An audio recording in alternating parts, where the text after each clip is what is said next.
Hello, and welcome back to Xpwaste, where it's this time of year that everyone feels bad for dismissing Romeo and Varrock. I'm Michael. And I'm Oxie. If you're new around here, hello, hi, we're an Old School Runescape podcast. You probably knew that because you either found us because you're an Old School Runescape player and we just popped up on YouTube, or you searched Runescape on Spotify or Apple Music, which, thank you, by the way. We appreciate it. We talk like 99% about Old School RuneScape, and the other 1% is a lot of tangents and a lot of stuff that's unrelated to Old School. So if you can hang on through the tangents, you're going to get a lot of RuneScape content out of us. If you're not new around here, you know that number one, that's not entirely true, but number two, we're actually joined by a special guest today. So Mr. Special Guest, would you like to introduce yourself?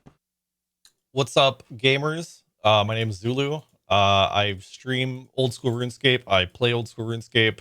I make videos on it. I live it. I breathe it. I'd marry it if it was a girl that I found attractive, but it's not. So I'm just gonna keep playing it. If RuneScape was a girl people found attractive, she would have just so many suitors all the time. She'd probably make more money than Amaranth. I think she does with membership fees, but you know. Wait, you play Old School RuneScape? Yeah. I'm just kidding. That's why everyone's here. Welcome, Zulu. Thank you so much for coming on the show. Thank you for having me. So this is a part of the show where we kind of just talk about what we did this week, how we're doing, what are we doing like IRL and in the game. So if you'd like to start us off there, what's been going on with you? This past week I have been going to the gym a bit more. Well, not more, but the past like 5 weeks I have. So I've been just keeping up with that. I got a video out for the first time this month. It's February, so post the one in January, but I'm trying to post probably 4 or 5 this month. So a lot of editing is what my time is mostly consuming. Most of my free time is like consumed with. So a lot of that. Not really much else. You know, I spend time with my cat, and that's like I haven't really done a whole lot this week. I'm gonna be honest, kind of a slow week. A man of culture, I see. So important question before we proceed. What is the cat's name, and if possible, is there a picture you could send? Her name's Nibbles, and I could do better than a picture. What a woman. There's no way. Nibbles. No way. Nibbles, you want a treat? Oh my god, There she is. The treats strapped at his desk. There she is. There's my little baby. What a woman. Oh my god. Hi. Xpwasters, we're joined by a second You want guest. a treat? You want a treat? You want a treat? B is watching this, and she's just like, I wish. B will does not want a treat. jump up on me. B, Aw. I'll have to like. B does not sit with me like that. B would be clawing the shit out of me because she's really weird. She likes to be held if I'm standing. The minute I sit down, she's like, "Ugh," Oh, like, my cat's the runs same all over way. the place. My cat's the same way unless I have treats in my hand. Here you go. Yeah. You want a treat? Oxie, you see more treats. Dude, But I then give also- that woman. She loves cuddling, but like only with like my arm or my hand. Oh my goodness, cats Yep. are so weird. B will wrap her hands around my hand and like just sort of like hold it there like a stuffed animal. She only ever like climbs on top of me if she's trying to wake me up to get food. I had a dream the other night that like something was attacking my face. I'm like, what the hell? And I vaguely woke up and B was like swatting at my cheek to get me awake to give her breakfast. But Really? My cat Yeah. would bite my nose the first few months I had her when she wanted attention. Her name's Nibbles. I mean, that's kind of makes sense. She turns Yeah. 7 next month. I got her about a year ago. She turns 8 next month. That's crazy. What a cutie. Or does she? I turn have no 7? cats Oh or no! pets. Now I forget. I think she turns 7. Anyways, but yeah, she only will cuddle with me if I give her treats like this. Otherwise, it's just the arm or the hand. Or if I'm laying on my side and sleeping, she'll sometimes like go on top of my hip. oh, That's adorable. dude. That's adorable. I probably would have a cat if my wife wasn't allergic. Oh, Which yeah. is she's allergic, so it's like We can't- almost got a risk it. cat for Nibbles, you wanna say Xpwaste anything? South. oh my gosh, I forgot about that. You wanna You say almost came anything? home with another cat. Nibbles, what do you think? What do you think about the Nibbles is Xpwaste so podcast? cute. What do you think about the Xpwaste podcast, Nibbles? You got anything to say? Sometimes she'll talk to the mic, but usually she'll just rub her head Really? on it. Yeah. Aw. I mean, that's a better review than we've gotten in the past, so we'll take it. It's a Got W anything in to our say, book. Nibbles? Nibbles, what's up? Hey. Man, it's always when you want them to say something. Yeah. Yeah, when I want my cat to say something and be cute, she won't. When I'm Alright, in the W. middle of tanking Verzik, she's like, "Oh, and now's the time to put on a There you concert." go. Bee screaming Bye, in the Nibbles. background. Bye, Nibbles. That That was box- adorable that you could just like shake the thing Oh, and yeah. she came to you. Oh yeah, that box is there because I got shoes from my stepdad for Christmas, but I've just left it there. She plays with that box like every day too. I do She's so have, Can't beat it. I have a Christmas box on the floor myself. For the cat. Hey, She All just for the jumps in cat. it, and we'll sit there. Yeah. I have boxes and no cat, so that's called laziness. Yeah. Well, that's What are you gonna fair. do? That's fair. Cats are Simp for Great, nibbles. though. That's what the people are saying. Simp for nibbles. yes. You sleep. You don't have a cat. Do you have any pets? I used to have a dog, Mhm. and then we ended up having to rehome her because we weren't really giving her the life she deserved, and we had just had a baby, so it's like super That's busy. understandable. Yeah. I would have got a dog, but I live in an apartment, and I didn't want to have a dog without the dog having like a yard. You good, homeboy? Yeah. Wait a second. What's going on here? We flashing through the streams. we go. Hold on. Are we going saw live that. here? Where's the? Yeah. All right. Perfect. All right, guys. Welcome back to the Xpwaste podcast, where I'm currently pacing for 99 fire making. We're I love they just have that. This just in. We are now live on the scene with Bloodhound. He has Holy made a mistake, and we have to correct that. I love the ticker. I love the ticker. Alkin is still not logged in. Oh man. All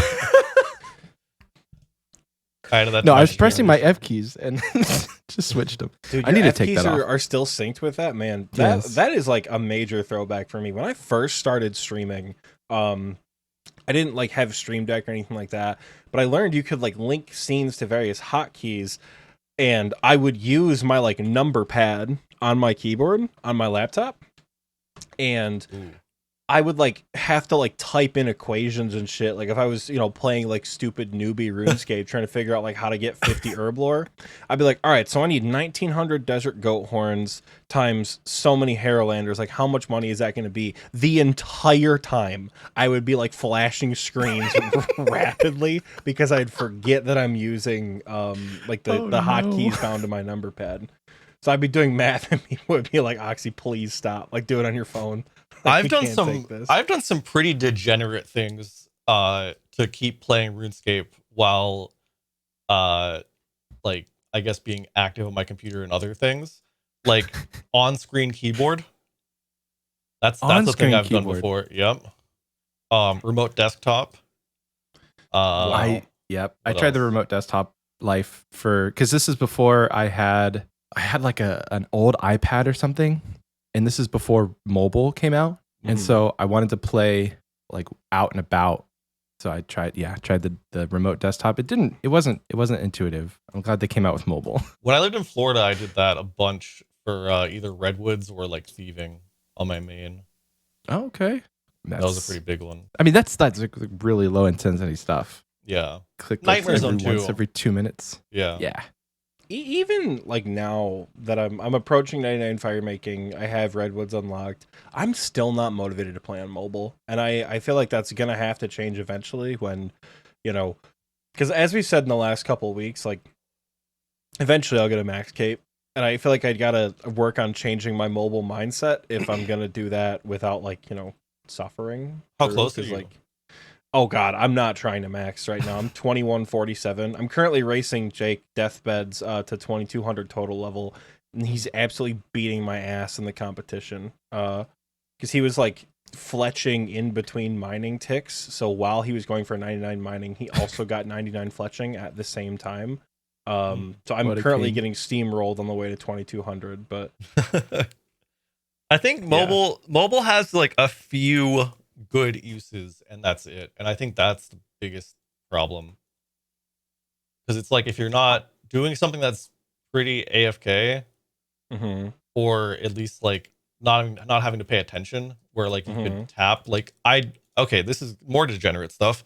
For the first like 3 weeks or maybe 2 weeks, while I was doing the start of Fitman mode, which I guess we'll get into in a little bit, I was thieving master farmers on the group Iron Man so that I could get devious more seeds. So I was on the treadmill. This was just before the pouch update too, so now I can do nights for like 3 minutes straight.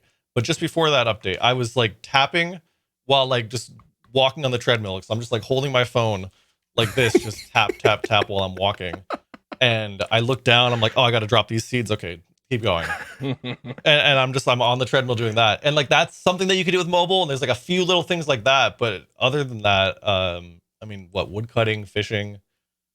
There's not much else that's like AFK Slayer. It feels like playing mobile on. Once they add item like drop notifications with the ground items, that's what it is. Once they add ground items, I think that will really help with like AFK stuff. That's coming soon, right? Yeah, I'm optimistic when that shows up. And if they could add any cool feature, like if they had an option for like if you got a drop over a certain threshold, your phone would vibrate. Like if you got a 1 mil drop, your phone would just really quickly. So if you were AFKing, you would look back over and like, oh look, blood shard, and just like go right back to doing what you were doing. Because that'd be cool. I will 100% miss a valuable drop right now on the ground. I'm not an old time player where like I can see items on the ground and know exactly what it is. Like I watch a lot of RuneScape YouTubers who play with the ground items turned off because it just looks better. I would not know what I'm getting as a drop. There's not. I wouldn't even be able to spot an imbued heart depending on what I'm trying to kill. Like it'd be tough. Another thing I really like about mobile is I'm sure they have it on Android too, but on iPhone you can do picture in picture. So like I can watch a show or a YouTube video, and I can change the size of the video too. Like I can make it big, small, whatever, move it to whatever part of the screen I want, and so I can play while I'm like watching a show.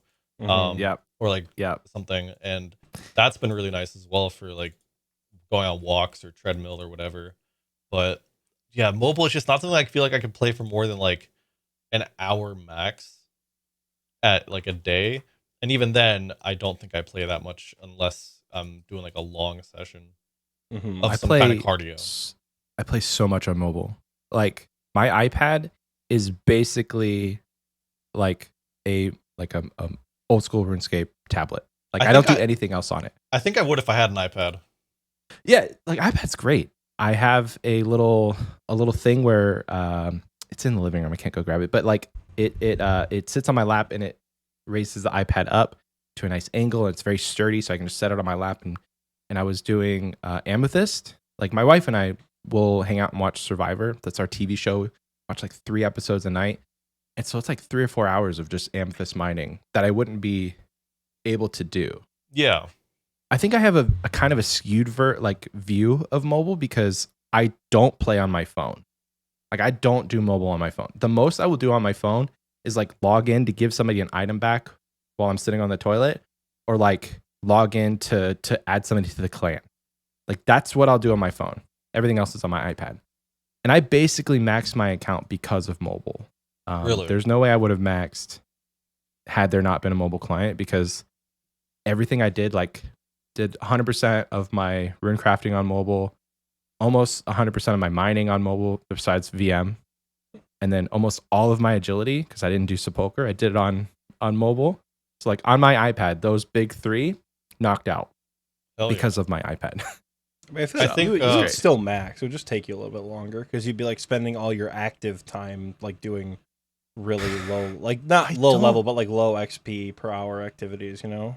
I don't know. Like I don't see myself thinking that like if I have 3 hours to sit at the computer, that I would want to do 150 mining XP. Like I would want to go do something else. But like the time that I'm not dedicating to sitting at the computer was time that like I'm not really paying attention. I'm watching TV. I'm working. Like those were reasons that like I can just set my iPad up at my workstation and like just click on a redwood log click on the redwood tree like every couple minutes and then just drop the inventory. So it's made my account progress like pretty baller. There's also so Jake in the chat had mentioned the battery drain. If you lower your brightness and then you also lower your FPS on the mobile settings, those two things save so much battery. I forgot about the FPS. FPS. I think when I'm doing something that's like not having to pay attention at all, I set it to like 15. Yeah, And and you don't really notice a hardly huge uses- difference. Yeah, it hardly uses any battery. Because like I'm fishing anglerfish while I'm at work right now, and you don't need any FPS to like watch your character go. Yeah. I feel like it's like hardly a difference between that and like if you were just watching something on like a YouTube video. It's probably about the same battery drain as that. I just keep my Which is phone plugged in whenever I'm doing it. I'll just put my phone on a charger, because if I'm ever like committing to a mobile session, which is very few and far between, I'm probably close enough to a charger, or I bring one with me because like I planned it out in advance. Like over Christmas break, I didn't take my laptop or my desktop home with me, so when I went home for a few days around Christmas time, I was either playing Pokemon or like killing blue dragons on the GIM on my phone. But that's about the extent of what I was up to. So just kept it plugged in for that. I lied because the last time I did play on my phone was when I was getting 99 Thieving, and that was whenever Oxie was actually in town. So we did a meetup for Xpwaste, where we invited everybody to main event and just hung out for the evening. But it was also my max party. So I maxed like IRL with a bunch of people. That's sweet. And that day, so that day I still had like maybe 300 or 400k thieving XP to get. And so Oxie and I did a photo shoot at JCPenney's for our Christmas sweaters. It's like a merch store promotion. It was so much fun. We went and got tattoos the night before. So like at the tattoo parlor, I was just like doing what you're doing, just like tap, tap, tap, tap, tap, tap. Yeah. With your thumb. I was doing that at the tattoo parlor, and then I got like to where I was like 10k away thieving XP while we were at JCPenney's. And Oxie's like, Michael, slow down. I'm like, Oxie, I know. It was awful. It was the most stress. He wasn't like paying attention. He had 98, so he was not failing the night. He was on like the never fail section of the RD night, and he's just like clicking on the night and like looking over, talking to me. I'm like, Michael, please, Michael, please, Michael, please, Michael, please. He's like, Oxie, I have 14k. I'm like, please. You know what? That's an update I really wish they'd do on mobile, because if you tap your like the little bar that shows like how much XP to a level, that doesn't update as you get more XP. I know. I wish that would update, so you could have a visual on screen. Right? Yeah, so you can have a visual on screen like, okay, you have this much to go, this much to go. So you don't have to keep your skills tab open and like constantly refreshing it. Yeah.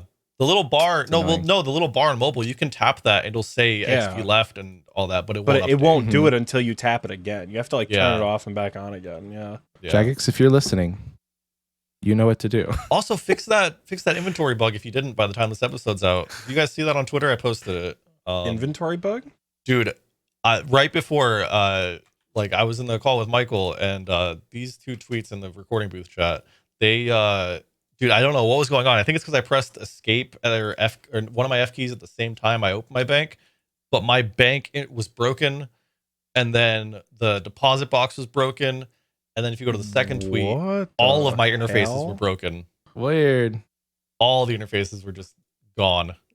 Huh. I had to restart RuneLite entirely. I wonder if that's RuneLite though. I don't think so, because RuneLite shouldn't move stuff that like in the inventory too. When I opened the deposit box and all that, like that didn't make sense. That's so weird. Yeah. Hate that. Yeah, Jagex, if you're listening, fix the inventory. At least it's not. They don't listen to our show. At least it's not negative 10 million capes or whatever. Did you guys see that clip? No. What? Is there another bug? Yeah, there's been so many inventory bank trade bugs this week. No Monkey was trading Adicon.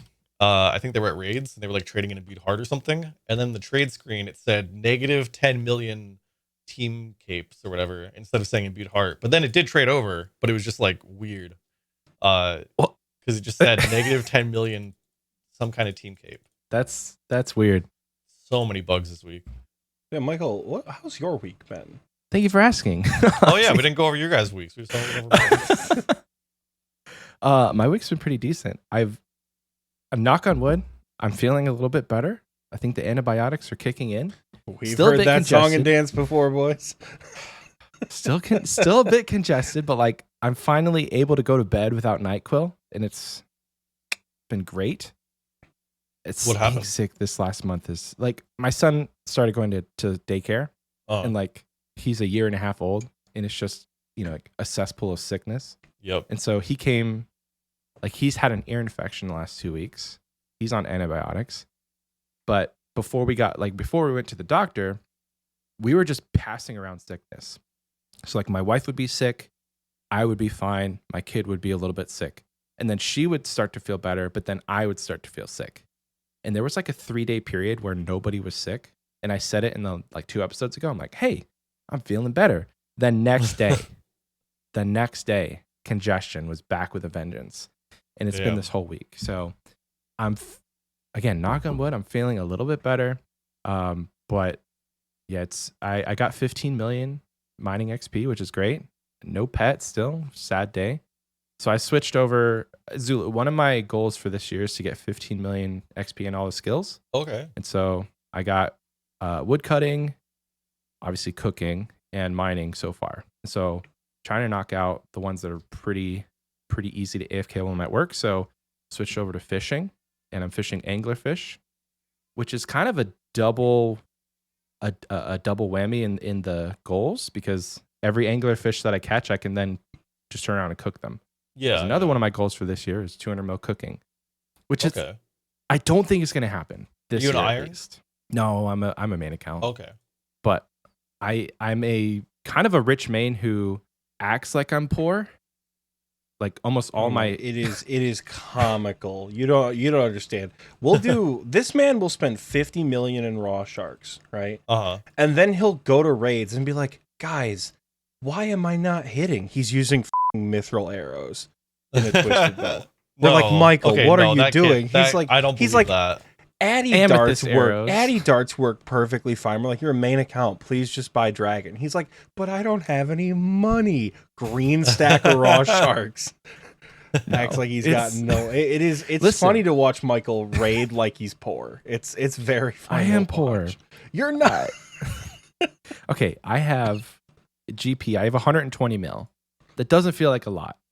I mean, I have, let's see. I have a 5 mil cash stack right now, Michael. What do you mean? I have 144,000 sharks, but I'm not selling those. I'm cooking those. So all my money is like money is tied up. Yeah. Yes. But I don't think I'm going to get 200 mil cooking this year, because I've really only been cooking while we're recording the podcast and like while I'm editing. Because every other time I'm either wanting to be AFK or we're doing something. Like I'm training Slayer, or another goal is to get ranked in every boss this year. So like been actually doing content. That's gonna be great. Of the time that I'm actually cooking, it's only during the podcast. How much more expensive is baked pie? Is that quick? Because I have no idea. I think it's more XP than AFKing sharks, and more AFK. Really? I'll look into it, because like if it's more XP per hour, I'm down to do it. And you get magic XP too. Magic XP is good. It's like it's one of those spells where you cast it once and then it keeps going until the inventory is done. It does the whole inventory? It does one. Well, yeah. Oh. Is it kind of like enchanting, where if you enchant the individual item, it'll go quicker, but if you just hit enchant jewelry, it'll just cycle down all of them? I don't know specifically. I think so, but it actually might just be on a timer. Jake in the recording through chat, he said it's double the XP, but it's 10 GP per XP. Oh, is it that expensive? Why do you know that off the top of your head, Jake? I think he was going to do that to get 99 cooking. Oh my God. Taco Ninja said 120 mil cash deck. Do you want to donate to the Church of 94 Wildcat?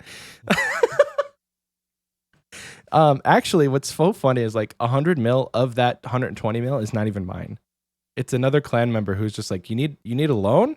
And then it's been like 2 months. And I've just been trying to keep my cash deck over 100 mil so that the moment he asks for it back, he can have it. So really, I only have 20 mil. How you doing? Yeah, it's Ritzy. Ritzy, if you're listening to this, Ritzy. brother, hope the bakery's going well, or the coffee shop. Take your money back. Take your money back, and also can't wait to go to New York and try your. Is he and his brother, right, have a shop together, or they're opening a second location? Yes. God, yes. I want to go. Every time he talks about it, I'm like, damn, dude, I gotta go back out to New York. In New York, that's kind of Mouth-watering. sick. Yeah. Mouth watering. His Instagram, it's good stuff. I want to go so bad. We're going up in that area in August, and I told my wife, I'm like, we're gonna go. She's like, okay. So if you and I don't go before Oxie, because we've been talking about possibly like recording an episode in his shop.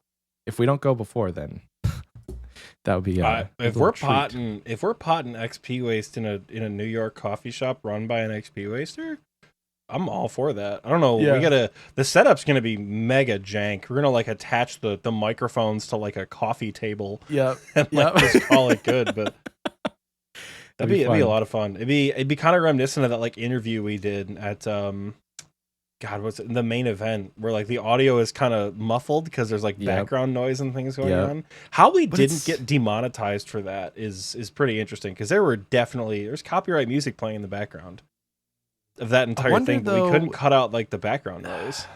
I'm curious if it's just like not recognizable enough that the system was like, oh, I don't even hear copyright music, but we don't question the algorithm, guys. There's some new YouTube thing. Did you guys get that email? There's like a new thing with like longer videos and not having to lose all the monetization on copyright audio. What? Yeah, I got an email like a week or two ago about that. I didn't read it because who reads? Sounds like me. Monetization updates with creator music. Introducing a new way to use music in your long form videos without missing out on revenue. Oh. You now have access to creator music, a growing catalog of recognizable tracks you can use in videos without worrying about copyright claims. Okay. So if we ever needed to, we could. Because this is definitely long form. Like this episode's probably gonna be like 3 hours. So yeah, I guess it's like there's like creator music as a thing. I don't know what that means, actually. It might be pretty limited. It's like these 2 curated songs that YouTube's like, everybody use these. we're just hearing like, you know, Walking on Sunshine in every single video that's for the next year. Oh god. My week. You know what? Good. Honestly, I'd be fine with that. Walking on Sunshine behind like a murder mystery, like murder crime. Yeah, it's the only copyright track they could find. And the killer was never seen again. Walking on Sunshine. Oh my god. I think all RuneScape music is copyright free. So if you guys are out there like trying to stream or make YouTube videos and you don't know what to put in the background, just put RuneScape music. I know most of you cowards play with music off, but the RuneScape music not only fucks, but it also won't get you in trouble. So just use that in your videos and your streams. I'm a game sound stand, so I'll have all 3 like of the audio bars turned on when I'm playing. I don't have them on right now because I don't want to like distract myself while we're recording. But I will. Us a coward. I keep it on. the music stays on during every moment unless I'm trying to be professional and record the show. In which case, I'm still earning. God, what am I making? $2.77 an hour. That's not that much. I'm still fire making while I'm recording with a guest. So that's why, Zulu, if you notice, my eyes are like over here. Oh, mine too. I'm collecting Mortmeyer fungus, dude. Hell yeah! See, that's a man right there.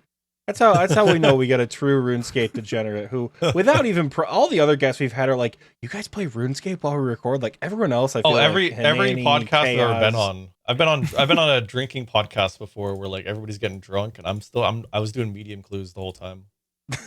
Hell yeah! There have been streams where I do a lot of clues. Not streams, recordings during leagues, especially. Michael, we were like talking about various topics, and I'm like, we had to edit those so heavily because I was like getting mega distracted trying to do clues during Shattered Relics. Yeah, that sucked. God, that was not a fun time. The clue grind. But back to the music thing, real quick. So I mostly use RuneScape music for my YouTube videos, but I also use sometimes stuff from like Epidemic Sound or Liquidity because I pay the subscriptions for those. But for streaming, you can actually get the OBS VOD track, and then on top of that, you can get Voice Meter, which is it's a free program, but I think if you donate like $5, you don't get asked ever again to help support it. I'm not sponsored by them or anything, but basically it creates like virtual audio chaining.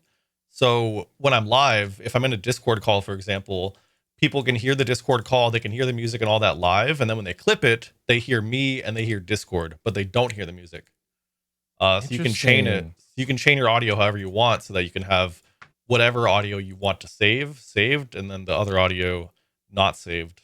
So you can play pretty much whatever you want while you're live, until live takedowns become a thing, which is very unlikely to happen for another couple years at least. I would hope not, because Twitch would really like. I feel like both streaming platforms, Twitch and YouTube, have been like unknowingly digging their own grave for the last several years with some of the updates and things they've done. I haven't been super active in streaming basically since we started the podcast. Michael and I used to stream quite frequently, and then we found a creative medium that just suits us a little bit better. I think once COVID hit, I became a little bit more introverted on like 2021-ish. And just like the idea of being live for 5 hours and talking to people constantly doesn't appeal to me, but I will sit in a Discord call for 5 hours and talk to people constantly while playing. I can't even say my camera's not on, because like we did cameras on last night from like 7 p.m. to like 3 a.m. I think we were playing for a while yesterday. We did a D&D one shot last night, so that's so fun. Yeah. Oh, nice. I've never done one. I've wanted to, and I had a couple opportunities to, but like passed them because there's other stuff going on. But they seem pretty fun. Nine Rain was looking to get something going with that, with like some RuneScape people. That'd be fun. I'd like to. I don't know if that would be distributed as content, but I would like to listen to it.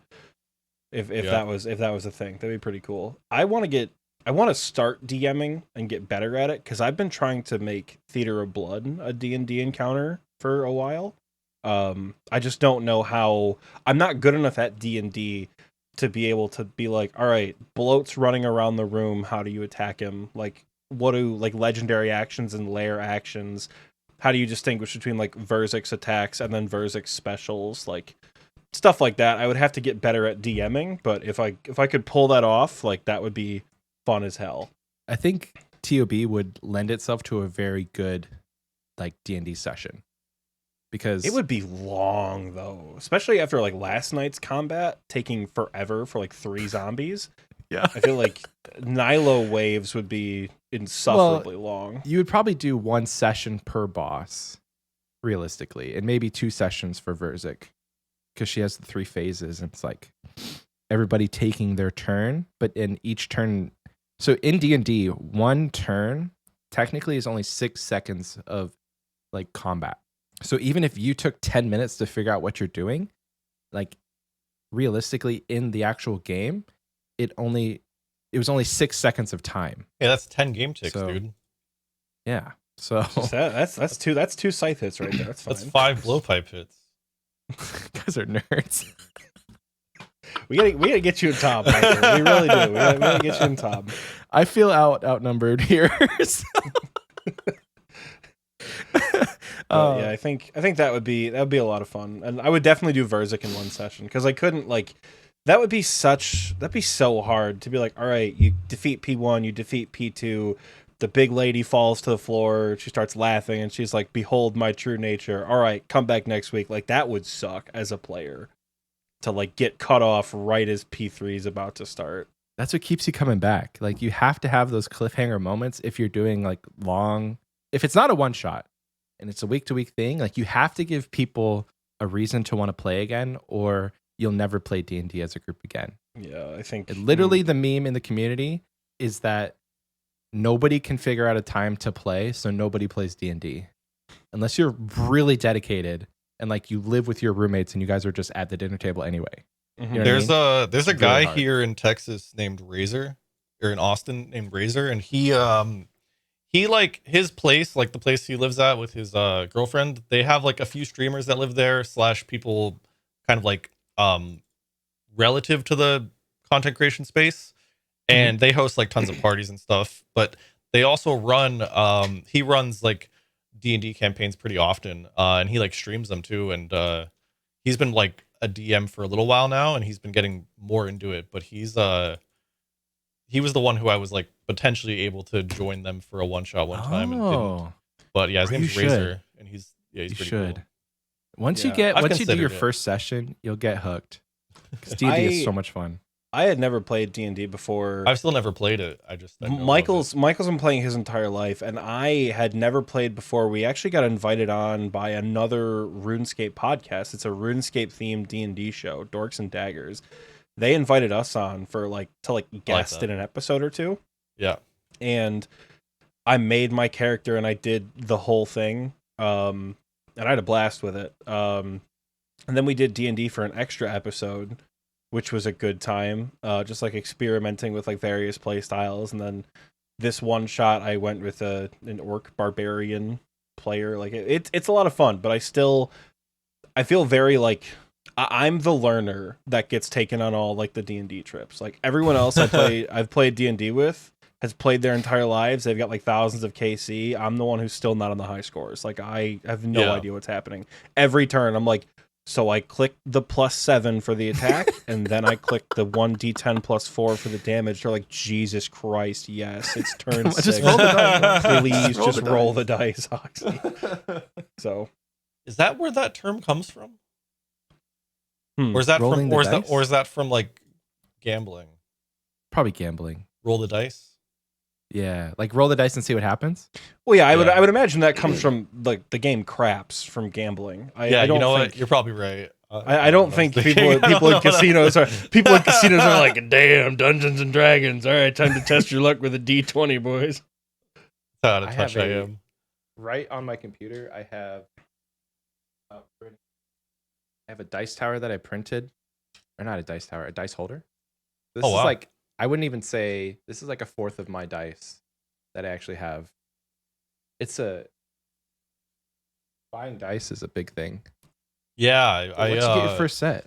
My ex from a couple years ago, we went to like PAX South, and I almost got her these like, what are they called? Not trans.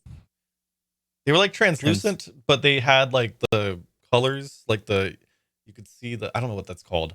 Mm-hmm. Who knows? I don't know, but it was like clear, but kind of like iridescent. That's the term. Iridescent. That's the right term. I almost got her those, but I didn't. But I almost didn't. They looked pretty cool, honestly. I don't play D&D, but I'd hold on to some dice and just have them somewhere. For like at least 2 years, I kept this dice in my pocket. It was like my pocket dice, and it never really ever came up. But the idea was that if I ever had to make a decision, then I would just roll the dice. And I'd be like, do I want to go to McDonald's or Burger King? So 11 through 20, I'll go to Burger King. The heart of the cards. Yes. Did you guys watch D&D. Inception? Yeah. The movie Inception? Okay. So you have a thing called a totem, and everybody who goes into dreams has a totem so that they can tell whether they're in a dream or in reality, right? Mm-hmm. So my totem would be a D20 that if I was ever in a dream, it would only roll 20s. Like I would roll the dice and would only ever roll a 20. So I could roll it like 5 times. I'm like 20, 20, 20, 20. And then I know I'm in a dream. But outside of a dream, it would be, random. Mm. That's also partially why I kept it in my pocket. There's like a very small but not impossible chance you just roll 5 D20s in a row in reality, and then you think you're in a dream and you go to like Matrix jump off a building because like you can't die in a dream, quote unquote, and then like it's over. I would want a D20 that like never stops rolling.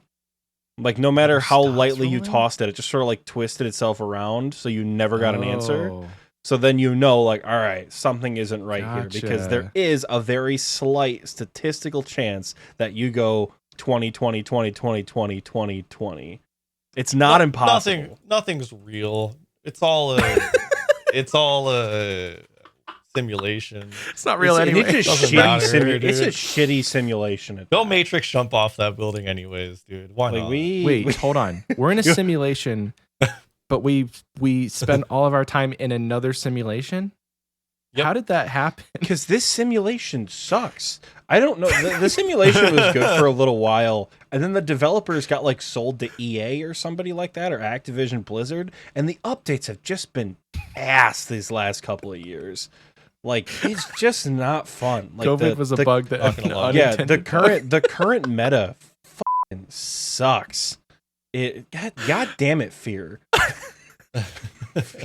So Fear, one of our buddies in the clan, I just have been fire making on our home world for a while, and Fear will come over and like drop shit in my way of the line fires, or he'll come venge me randomly without being asked. So I think I sat venge last night for like 3.5 hours doing fire making.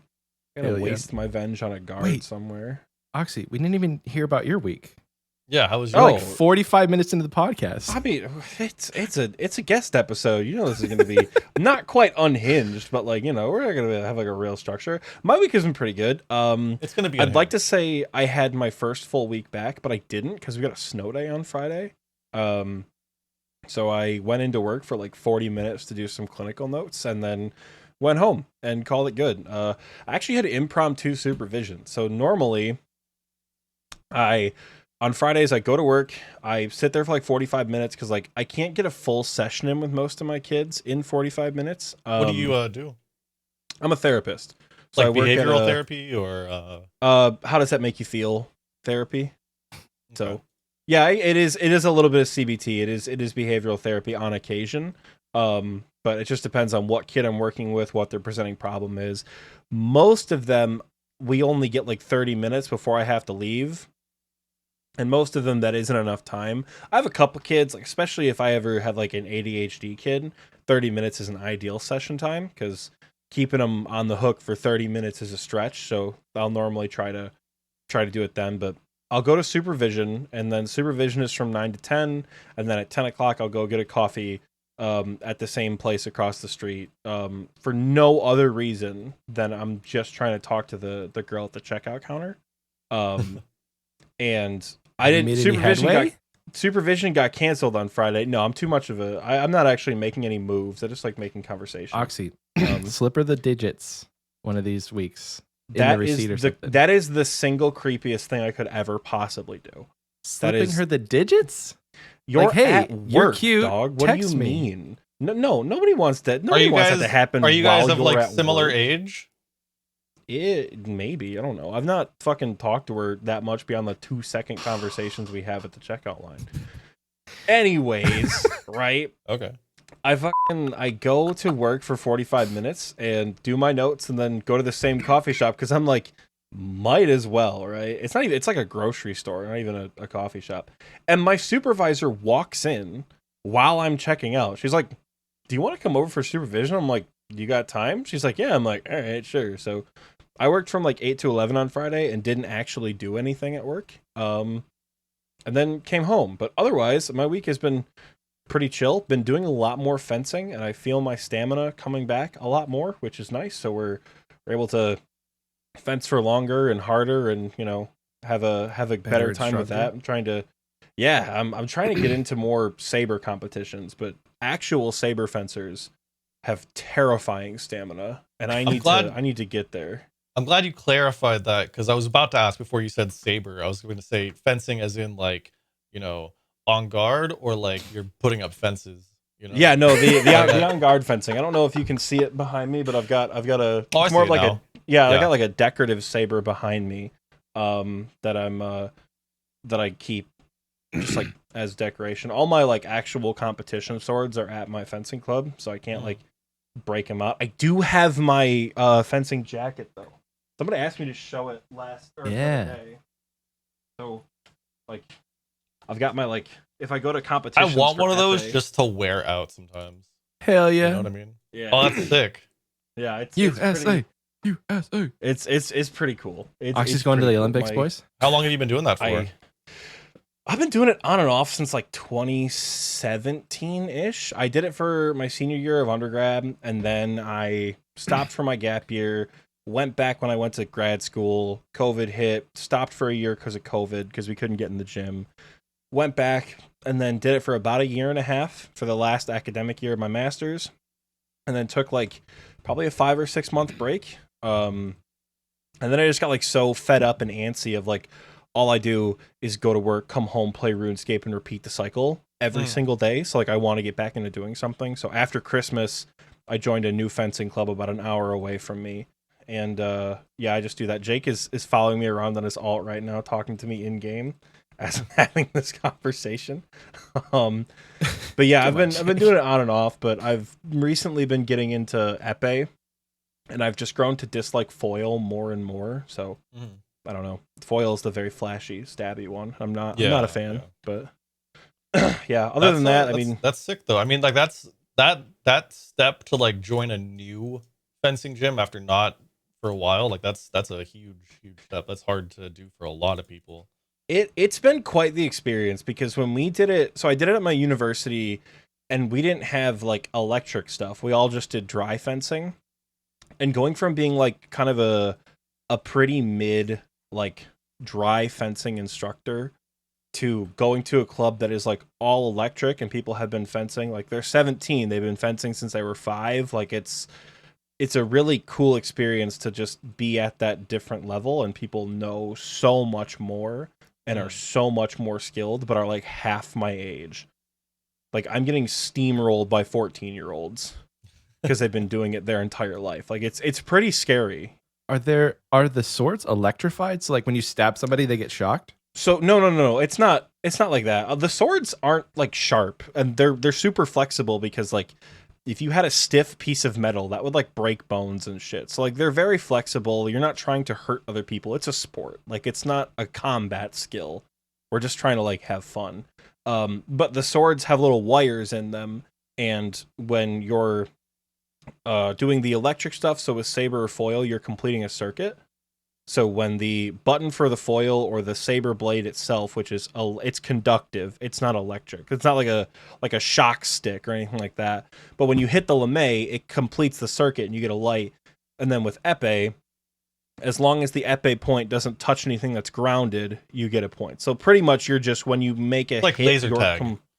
Pretty much, yeah. You're completing the circuit, and you're getting a point for it.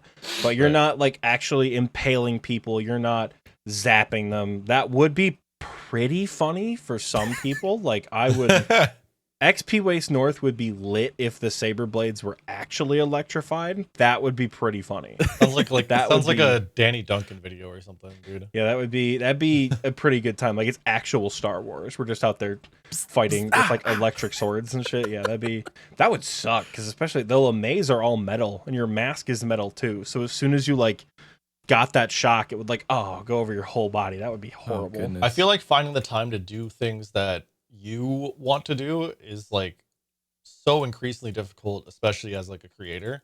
Like with you, it's like fencing. For me, it's like, you know, guitar and piano. And I'm gonna take a wild guess here. Hold on. Do you play the piano, Oxie? I do not. So okay, I taught myself how to play a couple tunes on the piano. Do you have a piano? I do not. I live in an apartment. Okay. I taught myself how to play piano bench behind you. Piano bench? What? Other way. Is that on a piano bench? That thing? Yeah. That's just a little like night table that I just haven't gotten rid of. Are you sure? Every time we have a guest, I have to get up from my fucking chair. Are you positive that's not a piano bench? Bro, that's a piano bench. He can't hear you right now. That's a piano bench. Is that not a piano bench? Am I crazy? Huh. I mean, am I crazy? Got it. I just took it from my sister's old apartment when she moved back in with my parents during COVID. Did she play I piano? took it from her apartment, and I used it as a nightstand for like a year before I had a bed frame. So if it is a piano bench, I'm probably too big for it. Did your sister play piano? No. Interesting. But I did teach myself a couple songs in high school to like impress a girl? Basically get one specific girl's attention. Yes, I did it to impress a girl, and it was a mistake, because I learned how to play like, you ever heard the song River Flows in You? Yeah. I can't read music. Yeah. I can't read music, and I've never been formally trained on the piano, so I could just do like the main melody without any of the chords.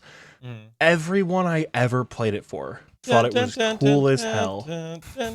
Except the girl I was trying to impress. Zulu's got it.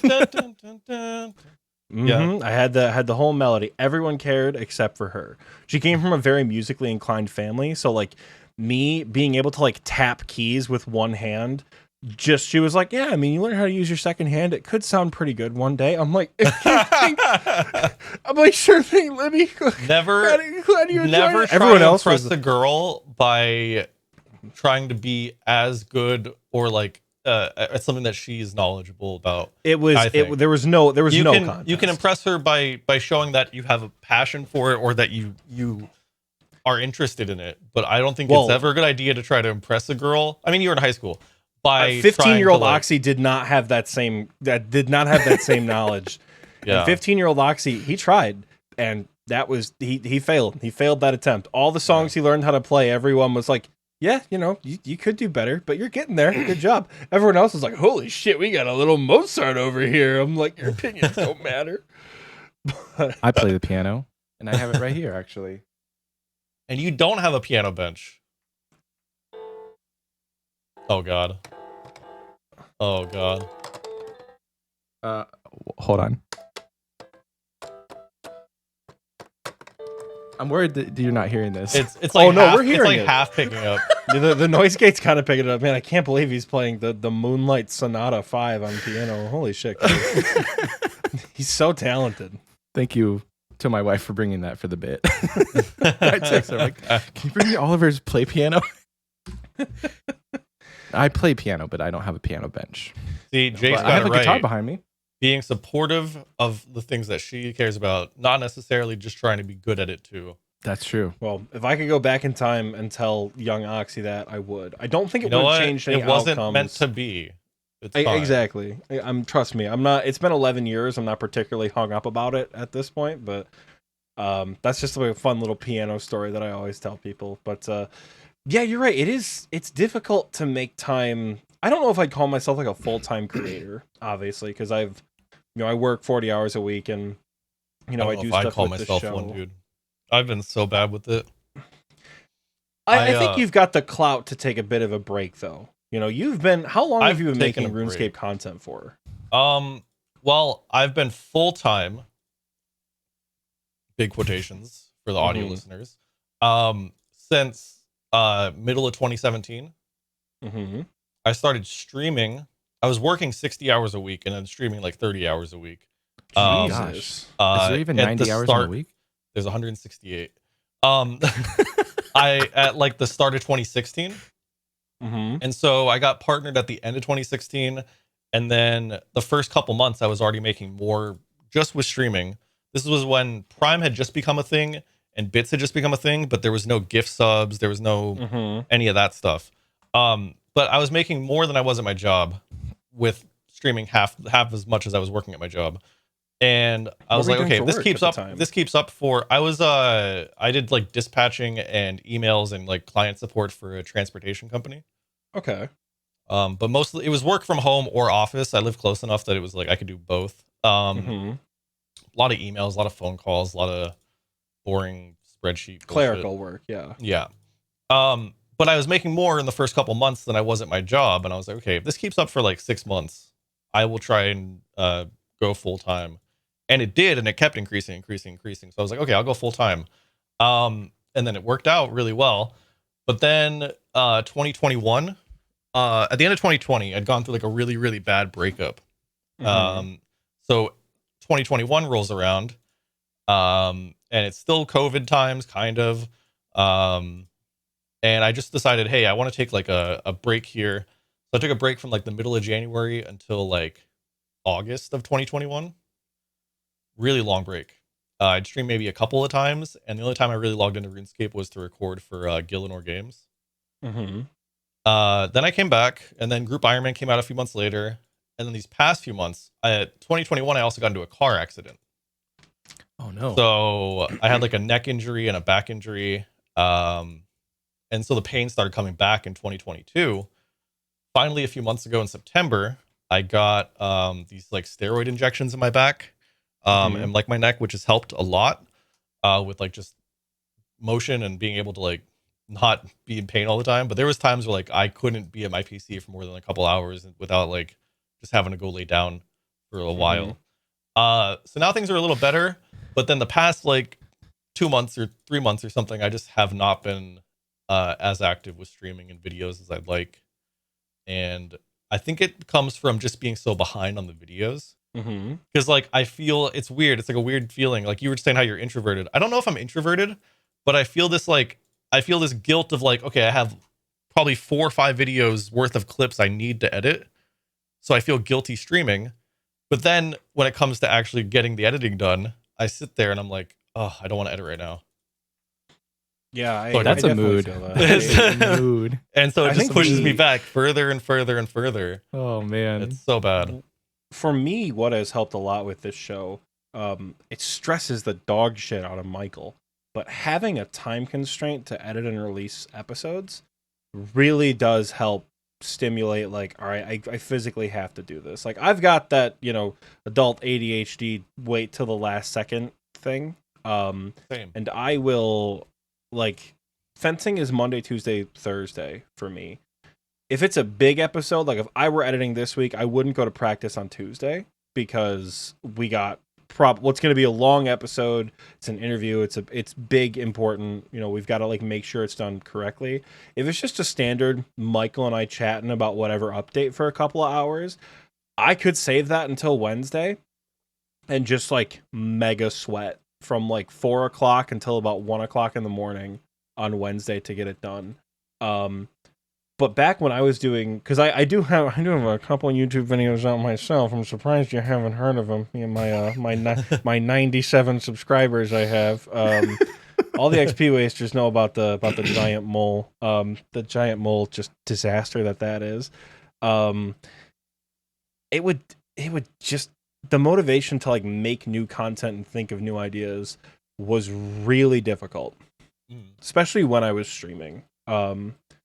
And now I think without the time constraint, Michael and I have been pitching ideas back and forth for like Xpwaste mini guides. You know how Exact has like the minute long Verzik guides?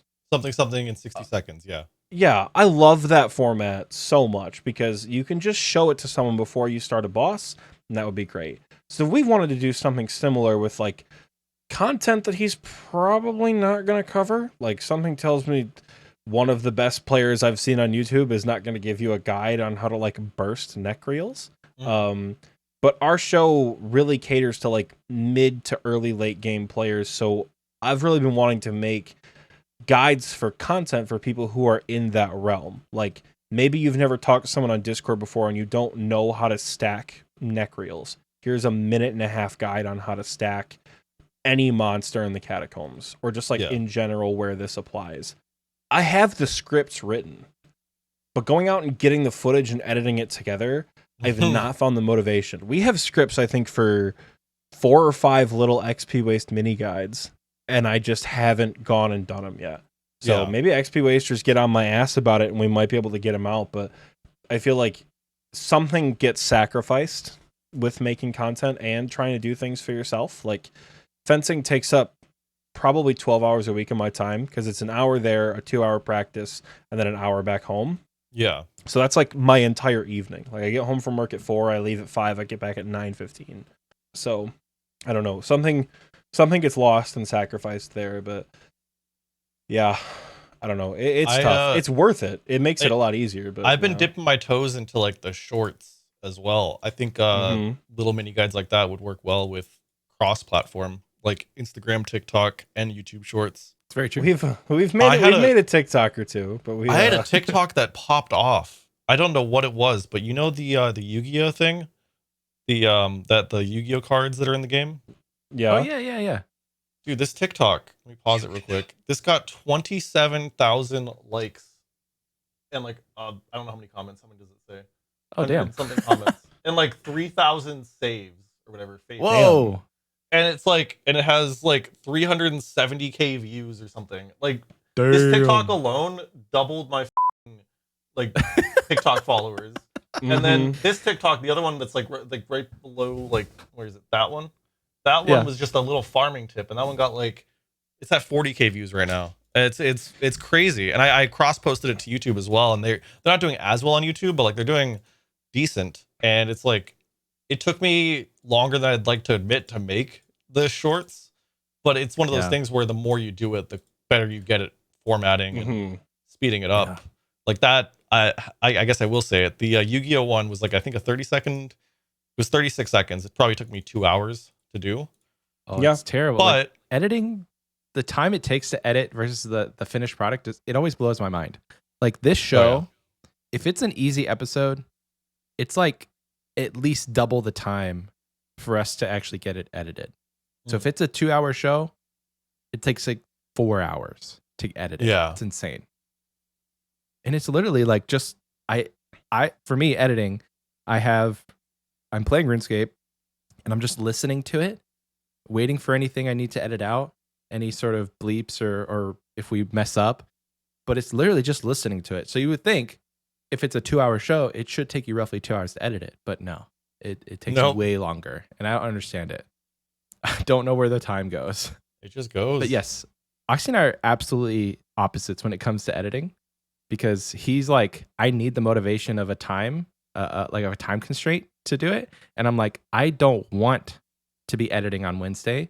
So if we record on Sunday and his audio and his video is uploaded, I'll start editing Sunday night so that I can finish it and have like a relaxing week to not have to edit.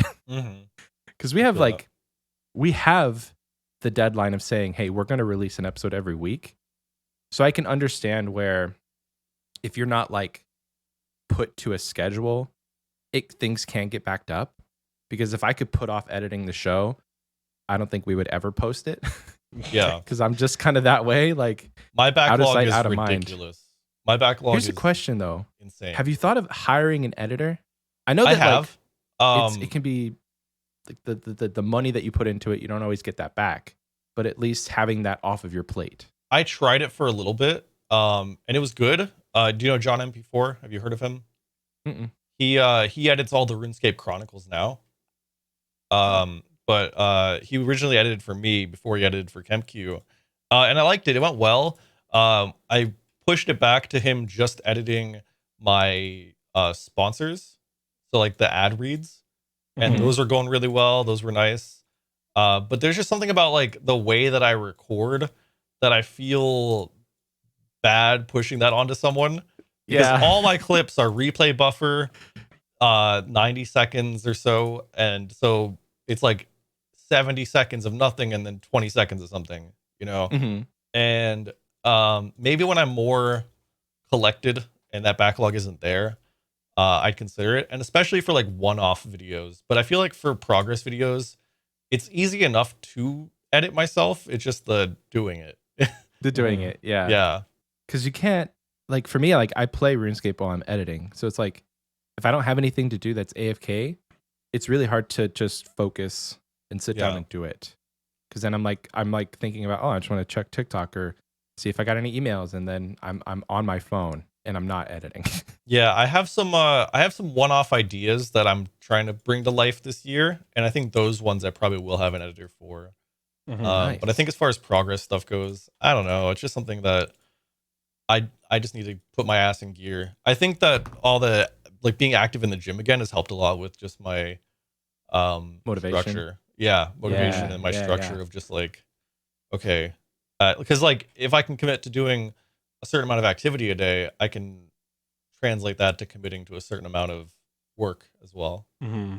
Yeah, the structure is incredibly helpful. I was unemployed for a little while between, it was like the end of my internship and the start of my new job. I pretty much had like May to the end of September off, which was fantastic for like hanging out and just shitting around all summer.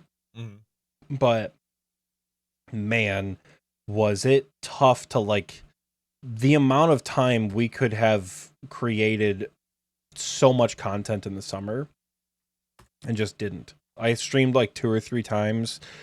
I have one memory of streaming on the 4th of July. It was the first time I made it to Zuck in the Inferno. That may have been the only time I went live all summer. I'm not gonna lie. Really? Like, yeah, that's the hardest part, I think, is the self, like you have to find the self motivation, and like you have to be self-driven to be a Mhm. creator, because nobody is Yeah. like your boss besides you, you know? That's true. Yeah. But I think having those external forces, like over the summer, I had nothing. I was not fencing. I had no job. I had pretty much nothing to answer to except Xpwaste.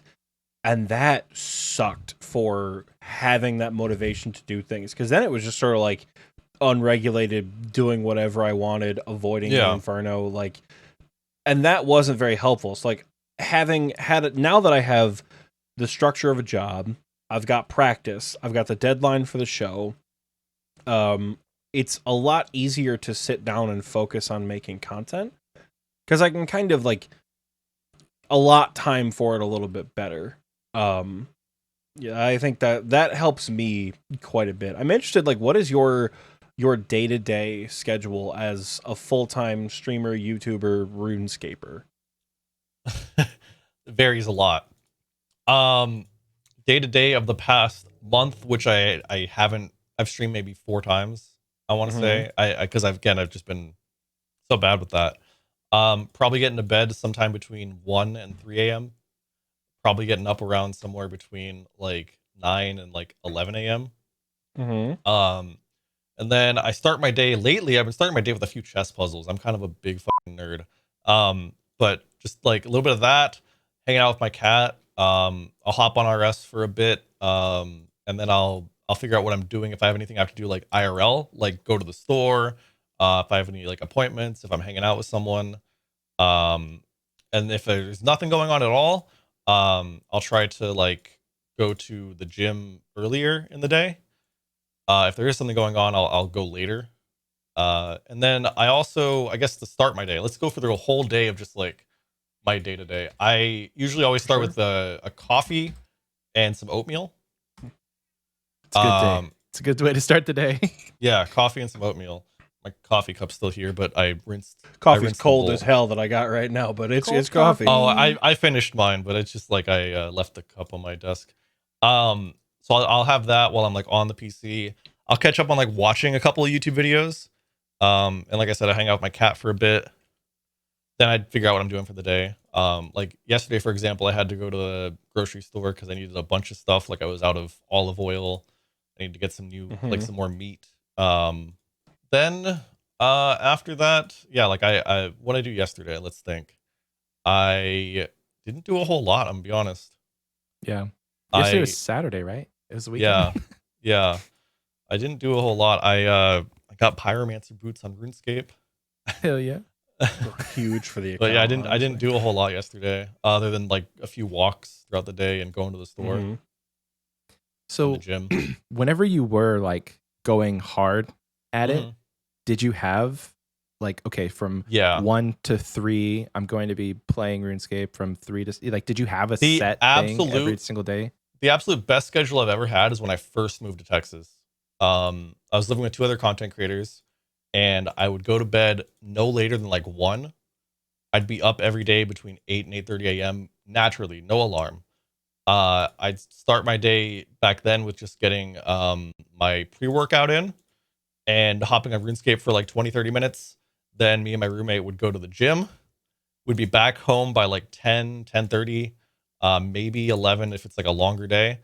I'd make my protein shake, I'd shower, and I'd finish that shake like while I'm like I'd have half of it or so, dry off, finish the protein shake. And then I was just say, I've heard of shower beer, but never shower protein shake. You know, I've done that a few times, but usually I'll just leave it on like the bathroom counter and finish it after the shower. He shower. lets the steam get in it too. Damn. It's kind of cool. It's like one of these shaker bottles. You can do that, and it won't in there, you know. Yeah. It's one of those. But yeah, then from like 11:30 or 11, whenever I finish all that, to like 1, I'd have like, or maybe 2 at the latest, I'd like have my food, catch up watching some people's videos. If there's anything I have to edit, I would edit that, and then I'd usually go live sometime between like 2 and 3, and I would just be live for most of the rest of the day, unless there was something going on later in the day. That was the absolute best I had ever had. I can look at my Twitch metrics and show you like how that was. It was like 2019. And that was like, was that 7 days a week? Or would you take days off? It was streaming? 6 to 7 days a week. I wouldn't take many days off. There was also a time where Alfie, Gray, if you know them, Beasley, Adam, and a couple other creators like had lived around here.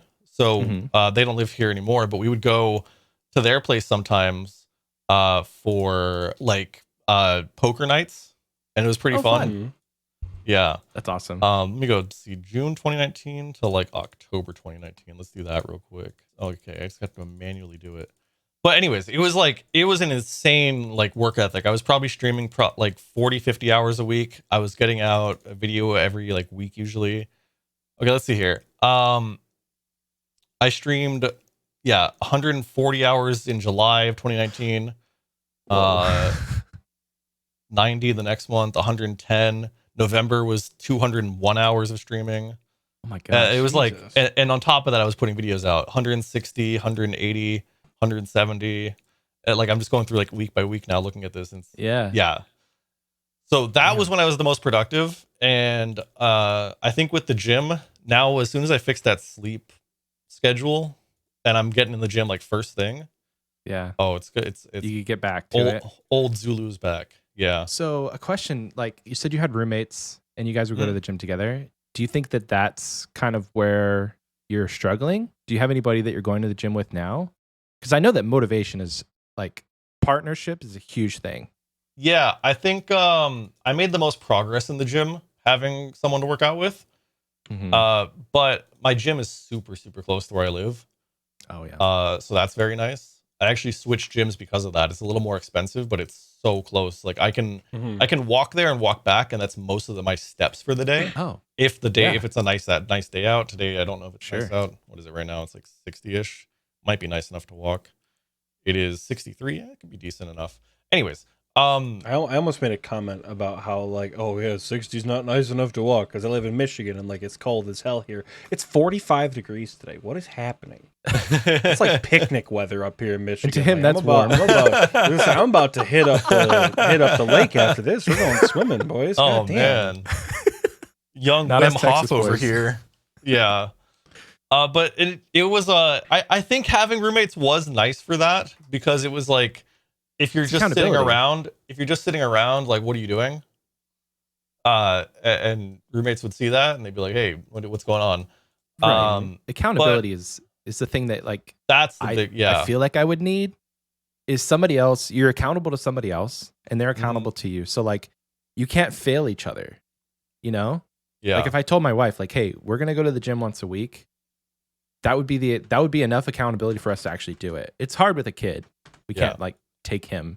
Some gyms have like a little daycare thing. We probably could. My gym does. But yeah, so that's like the accountability part, because you mentioned like, oh yeah, my roommate and I would wake up. I'm like, that's the difference right there. Yeah. We would always text each other too. We'd be like, gym ? And then they'd be like, yeah, give me 20 minutes, because we'd wait for the pre-workout to kind of kick in. Yeah. My pre-workout now is just like a coffee or caffeine. I take Adderall now because I'm ADHD, so I feel like low amount of caffeine and then I'm good. Caffeine and Adderall before the gym. Nothing is distracting me there. Nothing can stop you. That's basically just Adderall and diet Adderall right there. Yeah, exactly. But yeah, Taco asked in our live chat if it's a 24-hour gym. It's open from 5 a.m. to midnight, so pretty much. Oh wow. Pretty much. If you're going between midnight and 5 a.m., something's got to sit down and talk to someone. I feel like the Michael Jordan meme. Like, stop it. Get some help. Like, if you're going at that time of the day, you're either up stupid early for work. Like, you got a 6 a.m. shift and you're one of those psychopaths who's like, 4 a.m. to go to the gym before I work at 6. Like, get like 10 feet back. Or you're just down bad for a sleep schedule. You're waking up at 4 o'clock in the afternoon. You're like, all right, time to go for my late night gym session at 3:30 in the morning, you know. I don't think you realize that people work third shift and like they could get off work and then go to like have something to do, a night shift. I don't think I've ever met someone who works third shift that isn't exhausted when they get home from work. I mean, that's true. Like, I don't, unless they're going like before, I don't know. I don't know how many third shifters I've met who are like, damn, you know what I really want to do after my 7 to 5 a.m. shift? Like, Also, depending on what you lift. do, like you probably wouldn't even need to unless you're really, really focused on strength, like hypertrophy. Probably just, push-ups is enough, because like if you're working third shift, you're probably getting way more than enough movement going. Like True. the non You could work security and just sit in a chair. I was just saying, when I worked third shift at my group home, fair. Yeah. I'd only ever work third shift if I was called for a surprise double. So I'd go in at 2:00 and they'd be like, BRB? Yeah. No, I'm just standing up. Oh my God, he's raising the desk. Oh. Michael, No, you mentioned standing sitting. desk You enjoyer. mentioned sitting, and I'm like, all right, let me. You know what? You're right. Yep. Oh, dude, I Stand thought us, you were Oxie, like, all come right, on. I'm getting out of here. I'm like, all right. no, I I'm got a listening. I'm standing listening. desk. I'm listening. I'd work like surprise doubles. I'd get in at 2 and they'd be like, hi, Matt. I'd be like, don't do that. Don't talk to me right now. They'd be like, so-and-so called off. I'd be like, don't do that to me right now. And for my third shift, I would sit with a one-on-one client from like 10 p.m. to 6:00 in the morning. Oh my god! And that's actually how I met some of my friends on Twitch, because I would meet like West Coasters who would just degen from like 2 a.m. our time to like 5 a.m. my time, because I'm at Michigan's Eastern time. And I would just be awake with them the entire time. And I met quite a few of my friends who, back in like the old days before I knew Michael and people like that, because they would like just be awake. They're like helping me get through this third shift. I'm like, why are you awake if you're in Michigan? I'm like, dude, let me tell you, I got to sit next to this guy to make sure he doesn't like fall out of bed. But he's been unconscious for like 4 hours. So I'm just sitting here trying not to fall asleep. So it was a good time to like meet community people. But every time I got home from a third shift, I feel like I would just like die. It'd be like a dramatic death scene in a movie. I'd just like fall on both knees. And like the melancholic music would play, and I would just like fall over at my front door. But I only ever work third shift on doubles, so that would probably explain it. I've never done it, but I feel like I could do it. But like having a family, it just like that dynamic wouldn't be there for me. Having to only see my significant other like for an hour, never sleep in the same bed as them. I don't know how our friend Scape did it for so long. And he's working days now, and he's like, my life has changed. I'm like, yeah, it is. You can see your family. Exactly. It's changed for the better. Like there's nothing wrong with third shift. Like obviously you generally make a little bit more money, and you still have like a pretty solid like work schedule. It just presents a lot of other challenges, because I think, Michael, as you've said, we're not, specifically in the United States, we're not a society that lends itself well to doing anything past like 9 p.m. No. Unless you're in a major like city. Important past like 5 Anything p.m. important. I was going to say, yeah. Because there's a lot to do past 9 p.m. That's not where I'm living right now. Really? When McDonald's closes at 10 p.m., you are down bad for shit to do in your town. Like, it is so boring here sometimes. Because it's either like, my city that I'm in right now in Michigan doesn't lend itself very well to wintertime activities. So we have a lot of parks, we have a lot of natural areas. It's cold as hell, and some of the trails just like aren't kept up in the winter. So winter like outdoor activities doesn't really suit it very well. Everything in like the downtown area will close at 2:00 or will open at 6 and stay open until 9. Or there are bars, and because I live in a college town, it's like you're not going to chill and grab a drink with a friend. You're like shoulder pressed up against a bunch of sweaty college students trying to get like a $7 beer. Like it's not necessarily a good time going out to bars. So like being in Mount Pleasant has certainly helped the XP per hour. Because there's nothing else to do. Dude, RuneScape saves you so much money. God, it like, really I'm not gonna does. lie. It really does. Like, I would say gaming saves you money, but it really doesn't if you're like a stereotypical like play 20 games a year, spend like a serial AAA gamer. spend 1,000 on games and another 2,000 on microtransactions. Like that's a little different. You're not saving as much as you probably would, because like you could spend that same amount probably getting drinks and ends up being the same. But like RuneScape, I mean, even though it's $11 or whatever the fuck it is now, I use bonds for most of my accounts. Premier Club, baby. Yeah. But like, there's so much to do in this game, and it's like, okay, do I want to go out and spend 30 plus bucks on drinks for the night? And I drink too much and now I got to spend another something on an Uber and another something on an Uber to get my car back in the morning. Or do I just want to like stay home? And if I want to get some drinks, I could have a couple friends over and I could tell them to bring their own or get like a 12 pack, Crack a PBR and do some rune crafting. or not even drink right, at all. dude. Yeah. I don't drink very often. The only time I ever drink is when we're doing content. Like this was my beer from last night. We do an extra episode every month, and that's like my one monthly beer. And I mean, I drank when we did D&D, but Extra episodes are fun and like pretty unhinged. This is our subtle Patreon plug. Like normally I think last week we talked about like overrated account upgrades for like mains, for like Pick Asian boots, for example. All my homies hate Pick Asian boots because they don't do anything for you. Use that 40 mil. But if you're in the mid game, they do look pretty cool. The drip for Pick Asians is fantastic. If you don't have everything, you can't afford the drip right now, folks. Use that 40 mil on construction. Buy rigor. We've been over this. But like the extra episodes, like I think for the January extra episode, I went to every Raids bank and then the Inferno bank with Michael, and I geared him up for like this wild content. I'm convincing him, like, dude, if you don't have the 8-way, we're not going to have enough DPS.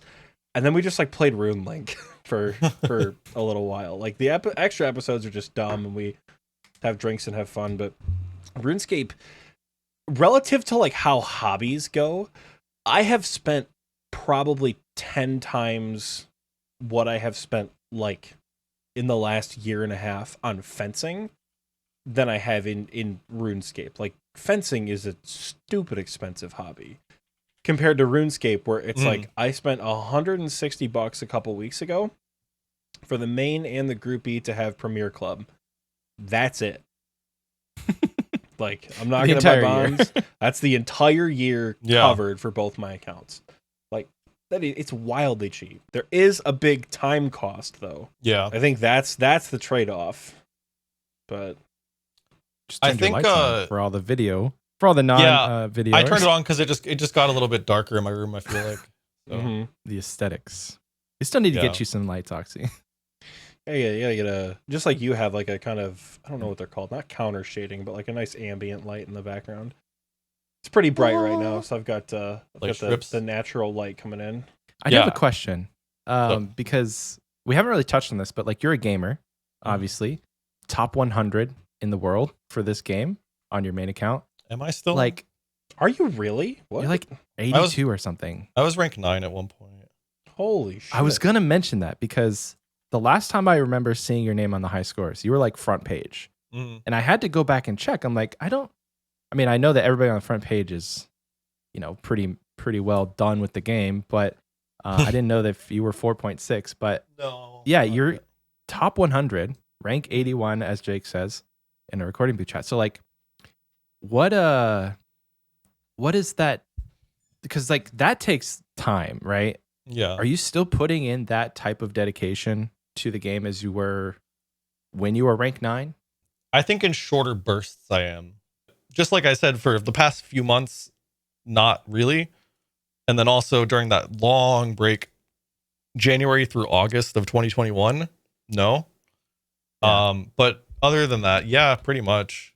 Like when I can. The back injury and neck injury, the long breaks, like all that stuff kind of pushed me down a bunch. But I kind of stopped caring about ranks a long time ago when I started like doing more PVM and trying to just get more pets and all that stuff.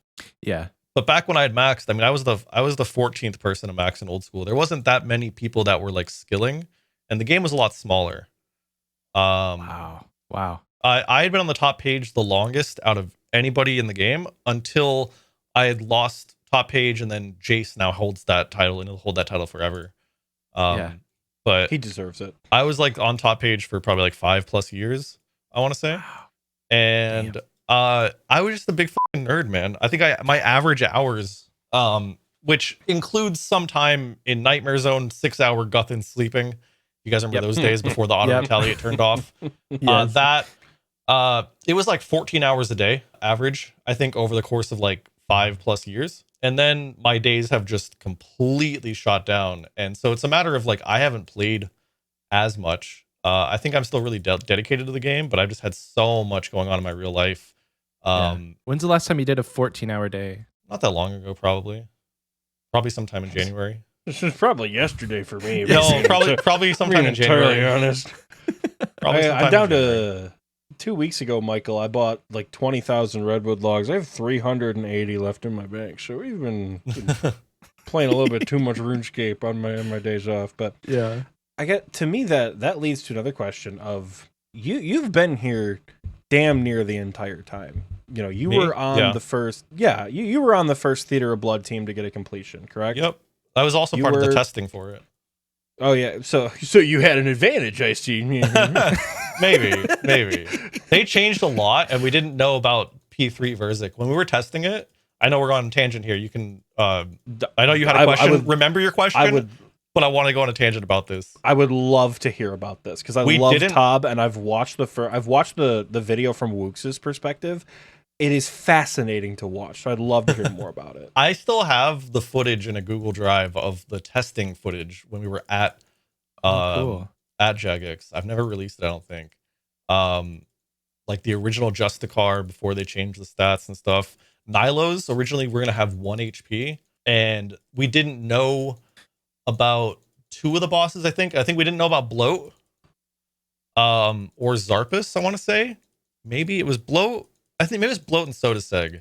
And then also we didn't know about P3 Verzik. It ended at P2.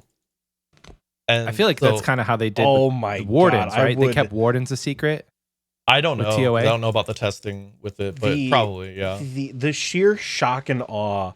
God, I wish I was there on that first day watching the streams, because the minute she hits the floor and says, "Behold my true nature," Dude. God, if anyone has a clip of streamers reacting to like, "What the f?" Please send that to me, because that's got to be just fantastic. There were some funny clips, man, in that first week, like the Dragon Warhammer glitch. Thank you, Cloud Badass, for picking up my Dragon Warhammer. If you guys didn't know, the first week there was a glitch on your top right item. If it was a tradable item, it would just go to the ground if you died. What? And so it would just go to the ground, and so there's a clip out there somewhere of Cloud Badass saying, "There's a Dragon Warhammer on the ground. Whose Dragon Warhammer is that?" He picks it up, and I'm like, "I don't think it's mine," but it is mine.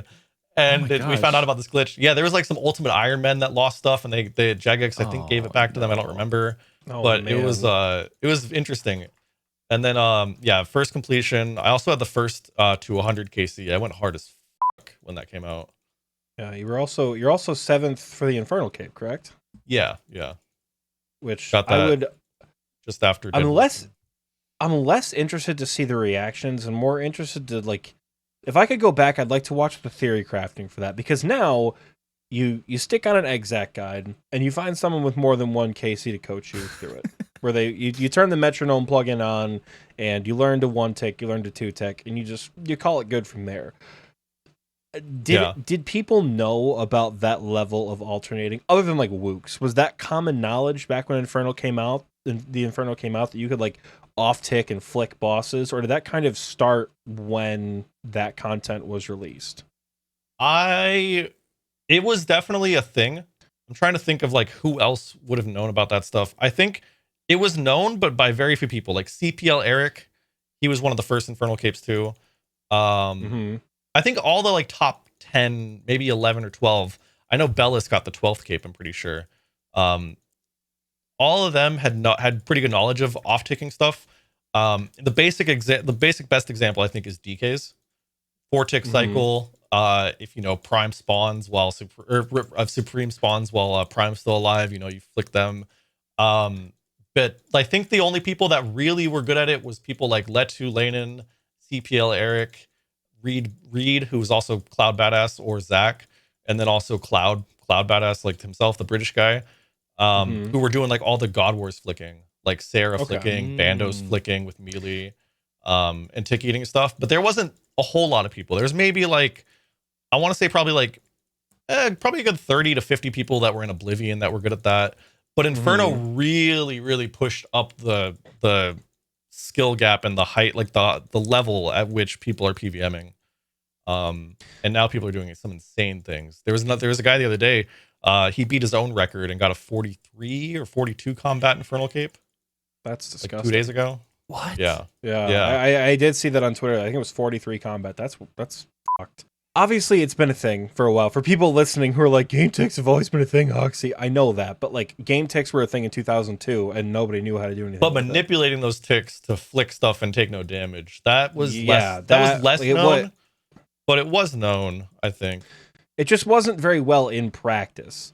Yeah. Kind of like red Xing, I would imagine, didn't really come into like people didn't have to learn it until expert mode TOA came out. Like things kind of, you have to start learning how to do these things when new content releases. So I would like to like watch the theory crafting and see how people did it, because that's just it's really cool, and it's a little disappointing that like I started playing RuneScape in mobile when mobile came out. I know I've told the story before on the show, but like I didn't think it was real when my friends were telling me about Old School until the mobile ad came up and I looked at who the publisher was. I'm like, I remember that company from when I was in middle school. And I started playing on mobile and I fell in love with the game, and like here we are, 93k away from 99 fire making. Hell yeah. And I hopped on mobile, and when mobile came out, there were still things happening. Like new bosses were being released. I was around for Song of the Elves and Collection Log and Konar and all that, but I was like isolated to my little shitty Twitch stream, Theoatrix videos, and whatever motherload mine I did on my phone. Like I was aware of the updates, but it seemed like, to me, it was like studying space. Like I knew there is a fire cape that is better than a fire cape, but it's never going to happen to me type thing. So I was just like a very tertiary aware of the updates that were happening. Meanwhile, people are making like in-game breakthroughs that I just am completely missing in that time period. So it's really cool to, obviously talk to you and like get an understanding of what that was like, because I love some of this content now. I think so. 2017 through like late 2018, maybe even 2019 was like the biggest rise in the amount of people that were PVMing at like a really high tier. Because 2017, you also have to remember, or 2018, sorry, maybe it was 2018. Yeah, a few weeks or maybe a month before Theater of Blood came out, challenge mode raids also came out. And that was, I think, I don't want to say heavily missed, but because TOB was so hype, and it was something that Rock, like challenge mode raids were made by Rock on his free time. Like you guys didn't know that. Wow. I didn't know that. I did not know that. There's like, I forget the name for it. It starts with like a T, but it's like a certain amount of time, a couple hours a week, where like you have to work in the office that counts as like you're being paid to work here, but it's your own project. Like I don't remember the name for it. Yeah, I might be getting it wrong, but it's like a certain amount of time a week, a block or two a week, where you get that. Cool. And Rock had made challenge mode raids in that time, and then a few weeks later, like a month later, TOB came out, and TOB was all the hype. I mean, people were doing CMs with like big groups, and then the combination of like Inferno had come out a year prior, people had gotten really good at that. TOB had now come out, and you have to learn new tactics to be able to do it in smaller teams before they had changed it to scale properly in smaller teams. And then challenge mode's coming out to where people are trying to do it faster, solo, all that stuff. That just really upped the level of like your average endgame PVMer, to a point that like a few years before that, like 2015, like if you could one tick flick, you were probably like a top 5%, maybe top 1% PVMer. That's insane. And now it's like if you have to be pretty fucking good to be in that top 1% now. We have one guy in our clan who I would say approaches that top 1%. I don't even think I'm in there because I'm so rusty. Yeah, I'd like to think I'm not bad at PVM, but I always describe myself as a really shitty good player. Like I've done pretty much I've got a kill at every boss in the game. I've got the Infernal Cape. I've done hard mode, challenge mode. I've done all the things. Working on my master combat tasks right now. I'm a really shitty good player. Like I'm like e-girl DPS at hard mode. Like I struggle to like move and attack Nilo at the same time in hard mode. So like, when it comes to like super basic content, like I no longer struggle at God Wars, obviously, but like, content I remember doing that was difficult when I first started. Like Zulrah was a nightmare when I first learned it. All the OGs will remember my Zulrah attempts. I went 35-0 when I was learning on stream. It was the most frustrating experience of my life. But like now Zulrah, I've got like just over 1,000 KC, and like it's brain dead mechanical now. So. Zulrah release was wild. It was so 2014, October 12th, I want to say. Maybe October 7th. Iron Man came out, and Ultimate Iron Man. Corp came out that next week. I think Iron Man came out like a Monday or maybe something, and then Corp came out a Thursday. It was weird because like RuneScape had an update, and then Old School had the update at the same time, because I think they released Iron Man for both game modes at the same at the same time. So Corp had just come out, so it was like, oh man, Corp's huge. We got an Ellie, but we don't have a Divine, but it's fine. Iron Man comes out, and so it's like, oh, we got this new account to play, a new fun game mode to play. And then Zulrah comes out a couple months later, and Zulrah, the original drop table for Zulrah was fucking insane. Busted. It was busted. It was like, I want to say it was like 30 black dragon hides, like 250 U-logs, I want to say, maybe it was like 100. And it was like 50 or like 100 Addy bars instead of being like 10 or whatever. And I still think to this day, I really wish Zulrah had just dropped fucking nothing. Like god awful drops.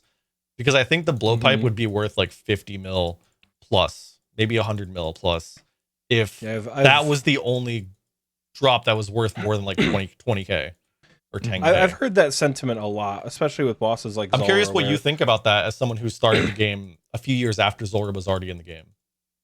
For me, when I first started, Zulrah was never about the drops. Zulrah was the Inferno when I was learning Zulrah, because it was more about there's a clip of me killing Zulrah for the first time, and I am screaming because I finally got the kill. It was like a 5.5 minute Zulrah kill. It was so bad.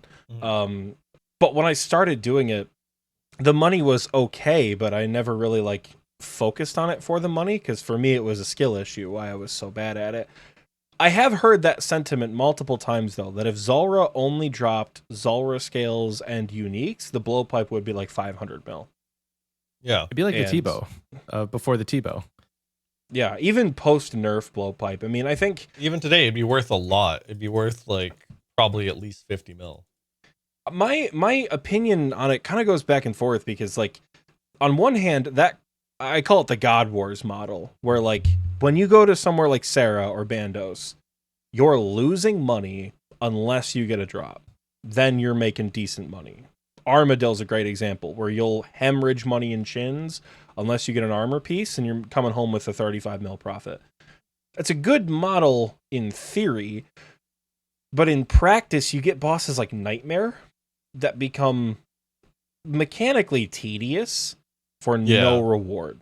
I don't know how people do thousands of Fazani's KC and just get Bass over and over again.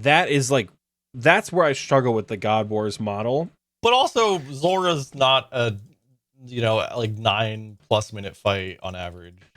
No, yeah, I don't think it would be strange if Zulrah's unique suddenly shot up to 100 mil. In general, though, with drop tables, I think if Zulrah dropped, if they did, I wish they did.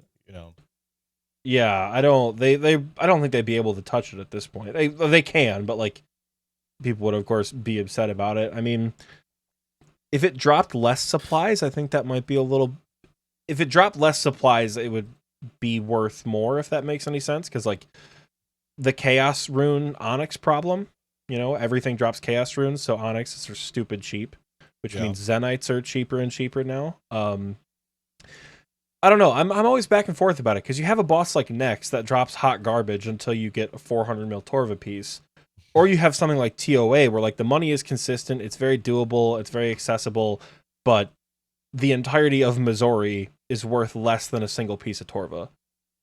So, I don't know. I'm always back and forth about it. As a player, I'm never really sure if I want to make it a shitty drop table with expensive uniques, or consistent money like Hydra, where Hydra Claw is down bad. It's something like 32 mil, I think. You're still making 15 mil a task. I don't know. We discussed it on the show multiple times, though. Hydra deserves to be that much money, because 95 Slayer took me 3 years to do.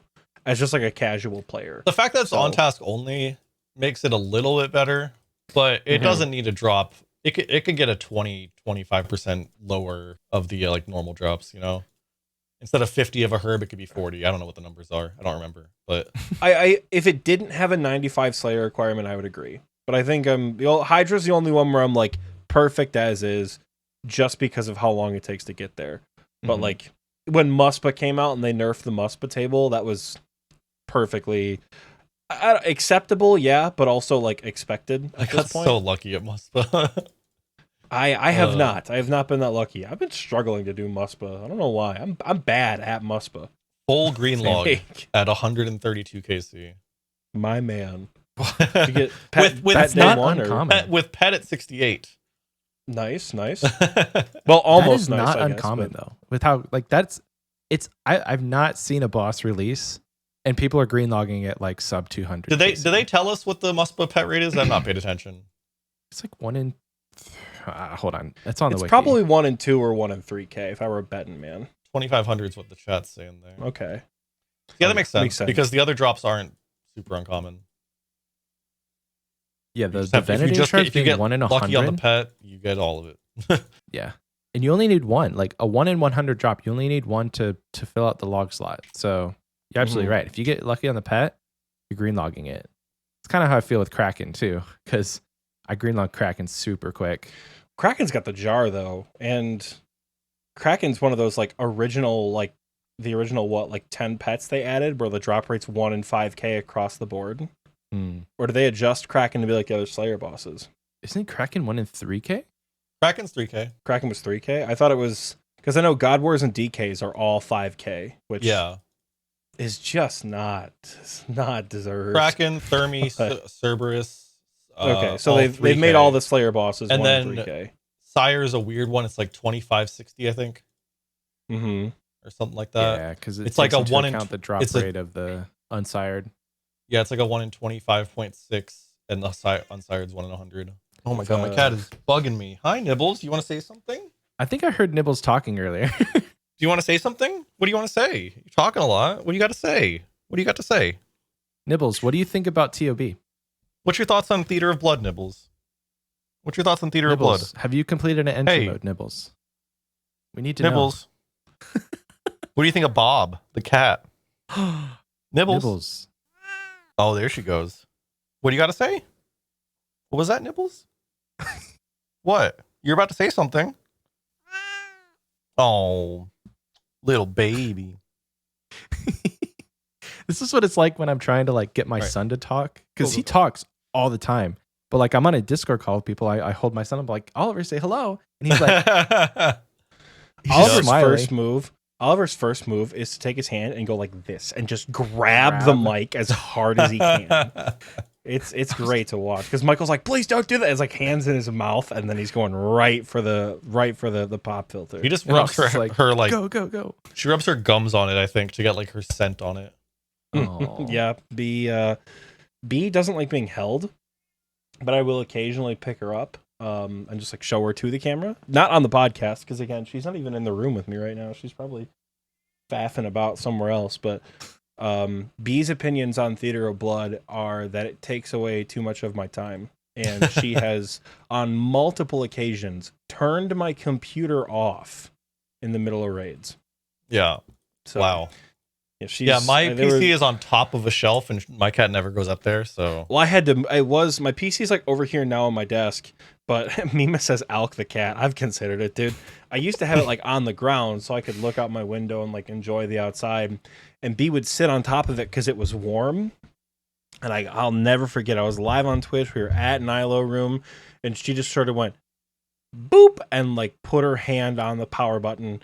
Shut off the stream. Oh my god. The team wiped because we were all learning at the time, and we like lost the DPS. So like it was so bad. I couldn't do that because like I'm on the hardcore. Even though I'm doing something like when I'm doing stuff that's not risky, it's just scary. Yeah. I had to lock her out when I was doing Inferno. Like I get to wave 66, and I would hit the logout button, and I'd be like, all right, get out, go, get out, leave, get out, because she would scream the entire time. I think I have a theory that she senses when I'm stressed out, and she doesn't know why, because obviously she's not playing RuneScape. So she just starts to panic herself. She's like, "What should we be worried about?" And she'll like pipe up. I'm like, it's okay, babe. I'm just trying not to get the team killed at Verzik. But like, the empath in her. Exactly. Yeah, she's truly a therapist's cat. Like father, like daughter, I guess. But if I had a cat, I would make like the shelves on the top of the ceiling so they could just walk around. Because cats like to perch, and like they're hunters at heart, and they just like to see everything. So I think that's why, like, on top of the computer now, yours is like perch up on the little chair right there. They just want to be able to see and know what's going on. Yeah, she has a cat tree in like the living room, and the spot it's in is like the best spot to see like everything except for this room, my bedroom. Nice. She hangs out in there a lot. But I don't have like wall space. The only wall space I have is directly behind my monitors, and I don't want to put something there because she falls on the camera, she falls on something, she jumps up on the PC. So many things that could go wrong. Classic so many cat. things. Yeah. A few minutes ago you were talking about the how you're working on your master combat achievements. It's really funny that my main, I've only just finished elites recently because the time that I took away, right? I came back in like the end of August or so, maybe August, early August, I don't know, of 2021. And that was around the time that combat achievements came out. But I had played Dead Man mode. And I was really into it because I was playing with like a team. And then New World came out, that Amazon MMO. I played that, got to level 60, which is like the highest level, like a couple of days or like a day before Group Iron Man came out. And then Group Iron Man came out. And I just put off combat achievements so much until like recently. I need to finish all those combat achievements, but I've just been putting it off and off and off. And now it's been so long and I feel like I suck because I haven't done them, I feel like a similar sentiment. Like, I am first and foremost over anything a whore for untradeable cosmetics. So for me, right, I want it because it's a cool untradeable flex, Other than Twisted Ancestral, which is more so because I don't like chambers, I want every single piece of untradeable content in the game. But I also do feel that kind of obligation of like, man, I only have a Jad helm. I'm kind of a shitter, which it sometimes is definitely a side effect of like the content that you're doing. If you're the only one with the Jad helm, but everyone else has Verzik and Zuck, you feel like, man, I'm really bad at the game. When you look at yourself objectively, you're like, damn, I'm still rank 81. Like, I'm pretty good. I just don't have the item that tells people I'm good without. I have a couple of looking at me. I have a couple people in my chat that will just come in and they'll be like, GM tasks 1 ? And like, I've known them for years, but like, it's just like, they keep reminding me. I'm like, oh man, I gotta max the group iron, and I keep putting that off, and I keep putting everything off. I need to just like focus, get one thing done, and keep going. The Grandmaster, I mean, all the combat achievements got a huge buff on like the rewards, so that's a big motivation to get those done now as well. Yeah, I was about to say that. It's like the only reason that I would actually go for combat achievements now is because of the rewards. They made it worth it. Like having the rewards that you had before, really the only motivation there was like a flex.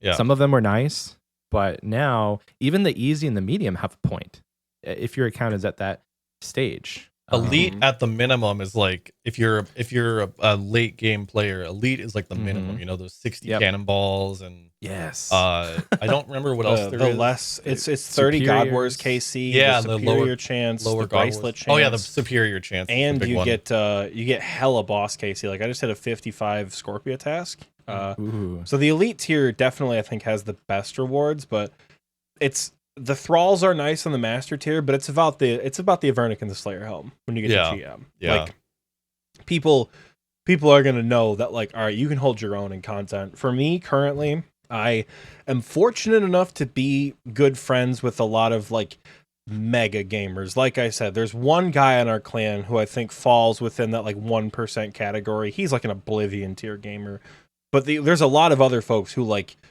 do 400s on the regular, do hard mode on the regular. Like they're very good at the game, and they can help me become better and progress through. Mhm. But I currently feel very intimidated and very brick walled by all of the solo chambers tasks. So I That's ironic. despise Chambers of Zarek.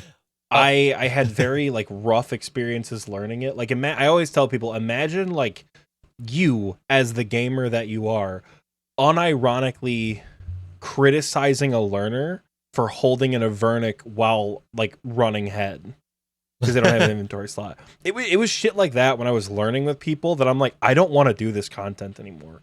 That in combination with White Light Simulator, has left such a bad taste in my mouth that like learning solo chambers is kind of terrifying. And then being told, all right, do a solo CM in less than 45 minutes. I'm like, damn, I can't do a team CM in less than 45 minutes. I don't know solo. I love Chambers. I'm so But sorry to hear the thing dude. that I actually that is stopping me the most is like the team task. You want to Which is hop in and do some surprising. speed runs? I can text my boys. We could do some 4-man speed run times if you need. I will hit you up if you do you think that you're up to it? Well, I know my teammates are, but I can be a body if you need. I can. I'm not trying to like I don't know enough right about how much you do, but I just like getting that team together, yeah, for all the different like TOB and TOA and Chambers group tasks. Those are the ones that are kind of holding me back. Not because like I don't think it's it's not social anxiety, but just like I don't want to reach out to people. I don't want to feel like I'm like only reaching out to them because I need their help. 100%. I think the only reason why I can like bother some of the friends that I have is because I've known them for several years. Yeah. Mhm. Like I have a few friends like that too. yeah, if I was just meeting these people this week, there's no way I would hit up Jesse, Immortal, Fear, people like that to be like, all right, guys, who wants to do the theater trio master time? Like, not a chance in hell. But it's because I'm like close to them outside of like, we all kind of came up together as shitters and they just got a lot better, a lot faster than I did. Mhm. So it feels more comfortable to hit them up for things. But, you know, yeah, I just gotta. A lot of it is like I just individually have to get good. Like I'm historically shitty at PNM. I think I'm like 1 for 40 attempts over there. And there's a lot of master stuff I got to do for Fazani's, but Yeah. you know, otherwise, other than solo chambers, I'm pretty confident masters can get done within the year. But It's also my like dumb brain that tells myself like I shouldn't touch grandmaster or master tasks until I finish maxing my group iron. Like my dumb brain is thinking like that, and I'm like, I want to do it. I want to go finish this and then go do all those tasks all at the same time. And it's silly. What's the total level on the group Ironman? 2208. 2208. Okay. I haven't looked you up. What do you have left? That's higher than my main's total level. 88 thieving, or no, sorry, 88 agility and mining, 95 slayer, and then a few fire making, thieving, smithing levels that are all banked. Couple hunter levels, couple combat levels. Speaking of skilling, what are you doing right now on your account? I collected all the Mortmire fungus I needed, so now I am thieving some Knights of Ardy. What just out of curiosity, what world are you on? I put it into our group chat. All right. Awesome. I'm gonna be there. Okay, I see. Man just got 99 fire making live on the podcast, baby. Congrats. Massive. Woo! All right, I knew I needed a fun way to get 99. My rule is I have to get 99s in a fun, stupid manner. So I figured that's the perfect way to do it live on the show. So hell yeah. I'm going back to the home world now. I gotta get off this world and go hang out on 514. Which Speaking of skilling, so you are rank 81. Is there any plans to go for 200 mil all?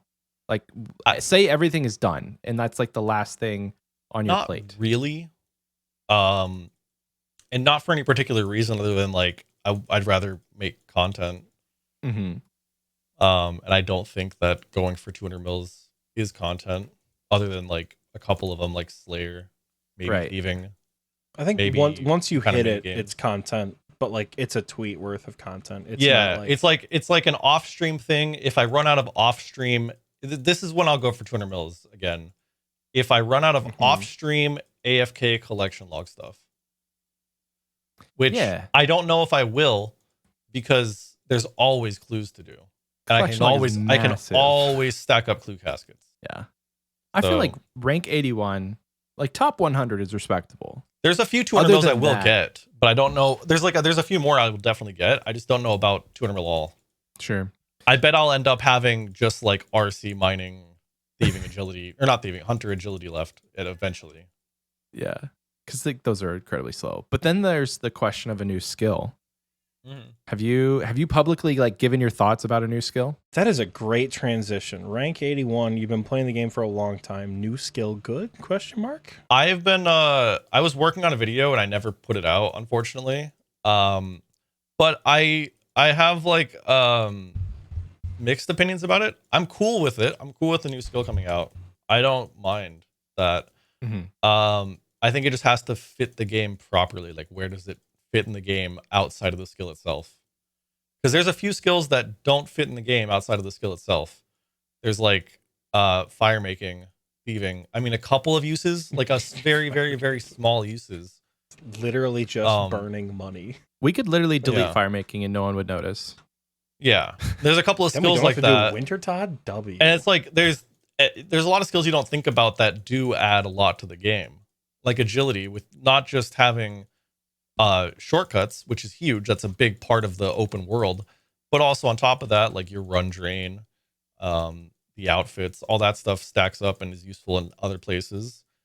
Fishing and cooking speak for themselves. So do mining and smithing.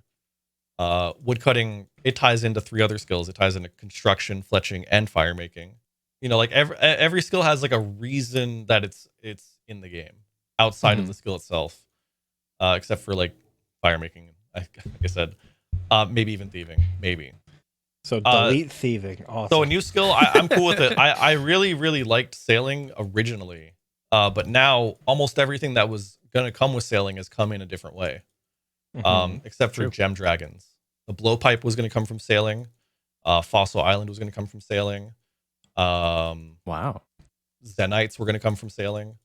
So much of that stuff was going to come from that, and now it's all coming to the game from other things. So now it's just further proofs we didn't need it. Yeah, it's just like we found ways to get that content in the game a different way, and I think that a new skill, I still like sailing, but it needs to fit properly. I liked a couple other ideas too, though. One of the ideas I had was inscription, and I saw someone on YouTube made a video about it. Funny story. I'd asked ChatGPT, the AI, to give me ideas for a new skill, and one of them was inscription. And I thought about it more, and I was like, that can make a lot of sense. Think about the blessing slot. You could have blessings that do more than just prayer. They could act like an aura or like a skill boost or something. You could inscript things like banknotes for items, and at certain levels, like you can banknote up to a certain amount of items, or you can send it to the bank, kind of like an imp box. You could write lower tier books, kind of like with crafting, how you can make like lower tier armor. You could write lower tier books that are like similar to god books, up to like eventually a higher tier one. You can write all kinds of interesting things that'll like, you know, instead of getting banknotes, you could, when you're woodcutting, it gives you 2 logs, or when you're mining, it gives you 2 ore. But it uses one of the things that you inscript. So that was one idea that I really, really liked. That and sailing. I don't think I've seen any other skill ideas that I personally think fit in the game and I can see like a concept for. Right. Because the hard part is you don't want to just put a skill to have a skill. I think warding was kind of that in that realm where warding was like, an interesting one. We don't need warding. Warding was interesting because it's like if you looked at it, this is the best like analogy I have. If crafting and smithing weren't in the game ever, and they were pulled today, would they pass a pull? I don't know. Honestly, dude, you could have that for pick one of the 23, and I don't know that any of these skills would pass. I think a bunch of them would. Smithing and crafting would, because crafting has the benefit of best in slot jewelry. But what if we already had best in slot jewelry from other stuff, and so crafting was just lower tier stuff? I mean, then at that point, there really is no point. I guess if everything you need already exists in the game, then why add a new skill? Which has been my issue of like what a new skill could be. Yeah. And the other issue I've been facing with it is how do you do it where it doesn't just feel like an expansion to an existing skill? Like, I read the forestry blog. I got it pulled up on my screen right now. It sounds awesome as a wood cutting expansion. Yeah. Could not do it as a skill. Animal husbandry. I love animals. Love the idea of, the Stardew Valley scape. I don't know how you expand that to not just be farming too, Yeah. I actually pitched that skill idea in 2013 or 2014, a long time ago. Oh wow. Yeah. Breeding/husbandry. I'm gonna try to find it on Reddit. But yeah, it was. We could not name it breeding. This community would have a field day. Yeah. This was a long Slayer time on ago. farms. Okay. It was a long time ago. Are you Gentle Tractor? No, Like no. underground? It's like your alias, your ghostwriting is Gentle Tractor. My top posts of all time. Let's see. I wonder if I can find it. But anyways, I had pitched that a long time ago, and there was some cool ideas to it where it kind of had like some summoning aspects to it, and it had some resource collection to it where like you could breed like cows, or you could have like an aquarium and breed fish and get your resources that way. And you require a certain fishing level and husbandry level to be able to collect on that resource. Kind of like with farming, how you farm it was like the farming version of like food and combat, where you farm a herb, but you can't use that herb until you get a herb lore level, right? You can maybe have an aquarium with a shark, but you still can't collect on that until you actually get the cooking or fishing level needed. And that was pitched so long ago, like almost a decade ago. That's crazy to say. God, I feel so fucking old. Oh my God. Did I just say that? That's crazy. How old are you? Ago. I'm 20. I'm 28. Okay. I mean, I'm 30. I don't feel like you're that old. Yeah, but saying a decade ago, that's when crazy. you're in the same space for 10 years, that's like crazy. Yeah, it doesn't. I recently had that kind of scary, like, Jesus, realization, because next year in 2024, I'll be 10 years out of high school. And I'm like, here we go. Oh my God. I found the Reddit post. This was 9 years ago, it says on Reddit. I don't know if it says the day exactly. Holy Oh, shit, wow. 9 Almost to years the ago? day. February 13th, 2013. Literally my tomorrow. gosh. Tomorrow will make it 10 Tomorrow years. is the 10-year anniversary. That's Holy insane. shit. That's crazy. Whoa. That's awesome. But yeah, I wrote that up like almost a decade ago. Tomorrow Yeah, it'll be a decade. That's crazy. It's But only yeah, 100 upvotes. That's a skill that maybe can make sense. I am not a fan of Artisan. I'm gonna say it right now. Yeah, Artisan seems At to be least the the way popular it's been one. pitched. At It's least like the way it's been like pitched. Slayer for skilling. What more could Yeah. you want though? But it's I mean, like oh, go fish 20 sharks. Go chop 100 redwoods. Like it I don't does know. lend itself to being very, very monotonous. Because I think at some points, Slayer was also pretty like early game Slayer sucks. Before you get to bossing and before you have the Pre-70 choice, Slayer is just awful. like before you're making money, it's bad. So boring. It's bad. and it's slow. 2013 Slayer. There was no such thing as Slayer points. Wait, what? Yeah, 2013. Yeah, 2014 is when all that came in. 2013, there was no Slayer points. No bosses. Slayer was an average of, I want to say, 24k an hour, maybe up to 30k, and then it could be a little more if you did this cheesy method of Turiel every task that isn't a Dagonoth task, and you use Chowdar to get Dagonoth tasks, and you have to hope that World 1, 2, or 30, or 3, 301, 302, 330 are not being used at Dagonoth Lighthouse, because back then respawn timers for monsters and everything was based on that. There was a 30-second world hop timer. Oh man, 2013 was a different time. Hold on. So 2013 in Old School RuneScape, we didn't have Slayer points. Nope. But in RuneScape 3 at the time, they had Slayer points. Yeah. What? Why? Because the update hadn't happened, because the update that we got for Old School was based on a August, I want to say 2007 a timer, and we hadn't got Slayer points in the game until I want to say like 2009 okay. or something. That makes maybe. sense. My goodness. Yeah. So it's like if you get a task, there was no task streak, none of that. If you get a task from Duradel, or Chowdar and you don't like it, you go to Turiel and you do some bats or birds. Gotcha. So like Turiel skipping was the way to do it. Yeah. Yeah. But there was no Gotcha. point. So there was you would Turiel skip anything that wasn't a money task or an XP task. Ah. Okay. Wow. And That money makes task sense. back then was like a Rune Boots Necreal task because they were like 300k, or a Gargoyle task because Gmals were 500k, or Yeah, because Abbey task. God Wars wasn't added for Dragon Boots yet. Yeah. Yeah. My goodness. You Wild. only did Gargoyles, Necreals, Abbeys, Dark Beasts, Dagonoths, Cow fights if you could get 301 or 302 or 330, because there was that little layer on the way to KQ. That was the only place to do it. So why those worlds specifically? Because they were always like 1500 to 2k population, and respawn timers were based on the population of the world. Oh, that sucks. For monsters, for ores, for ground, like That the items on the is ground, like potato just- cactus.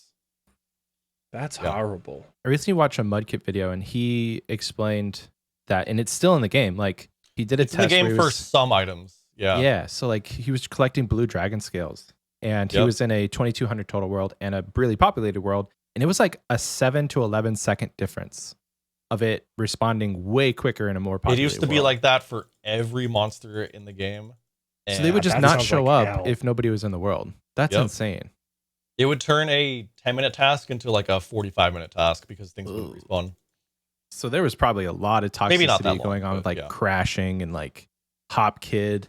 There was someone it's- there was someone in my clan that made their character a girl character to try to convince people to hop.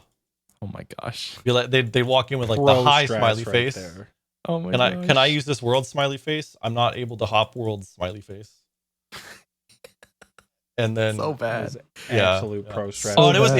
it was before the Slayer helmet, so they had the black mask, but they also had the blonde and the ponytails or pigtails or Hell whatever. Yeah. So you'd be like, oh, it's a girl. I'll hop worlds for you. Oh.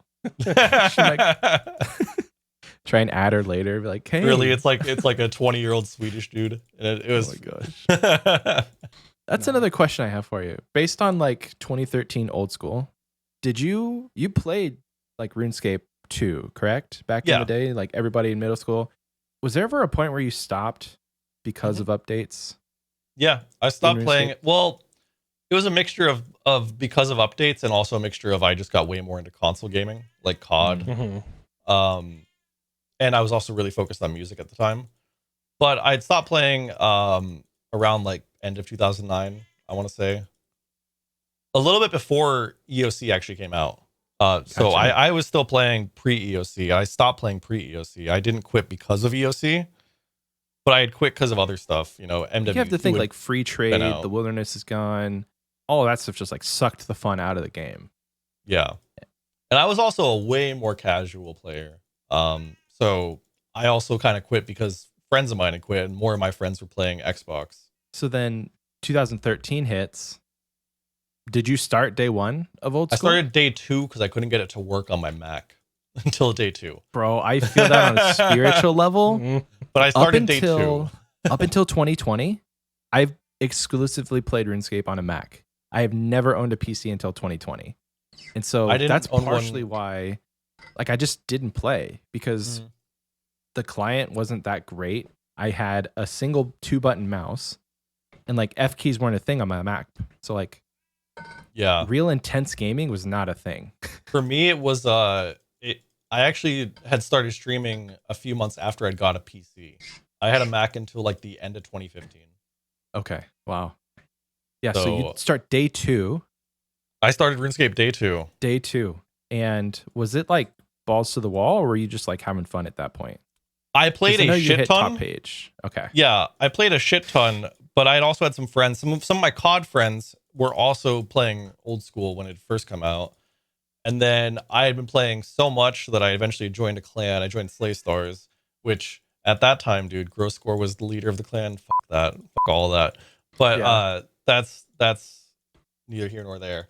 But I joined a clan. I had been trying to get like 85 Slayer and a quest cape and I got 85 combat to get a quest cape. That was my first like big goal.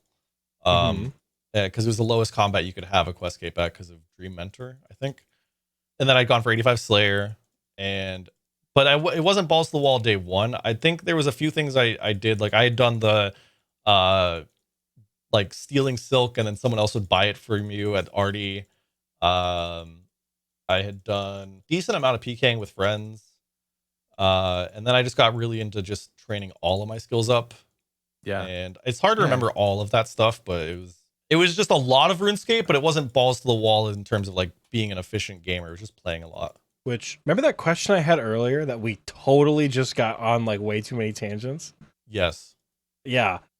What keeps you playing?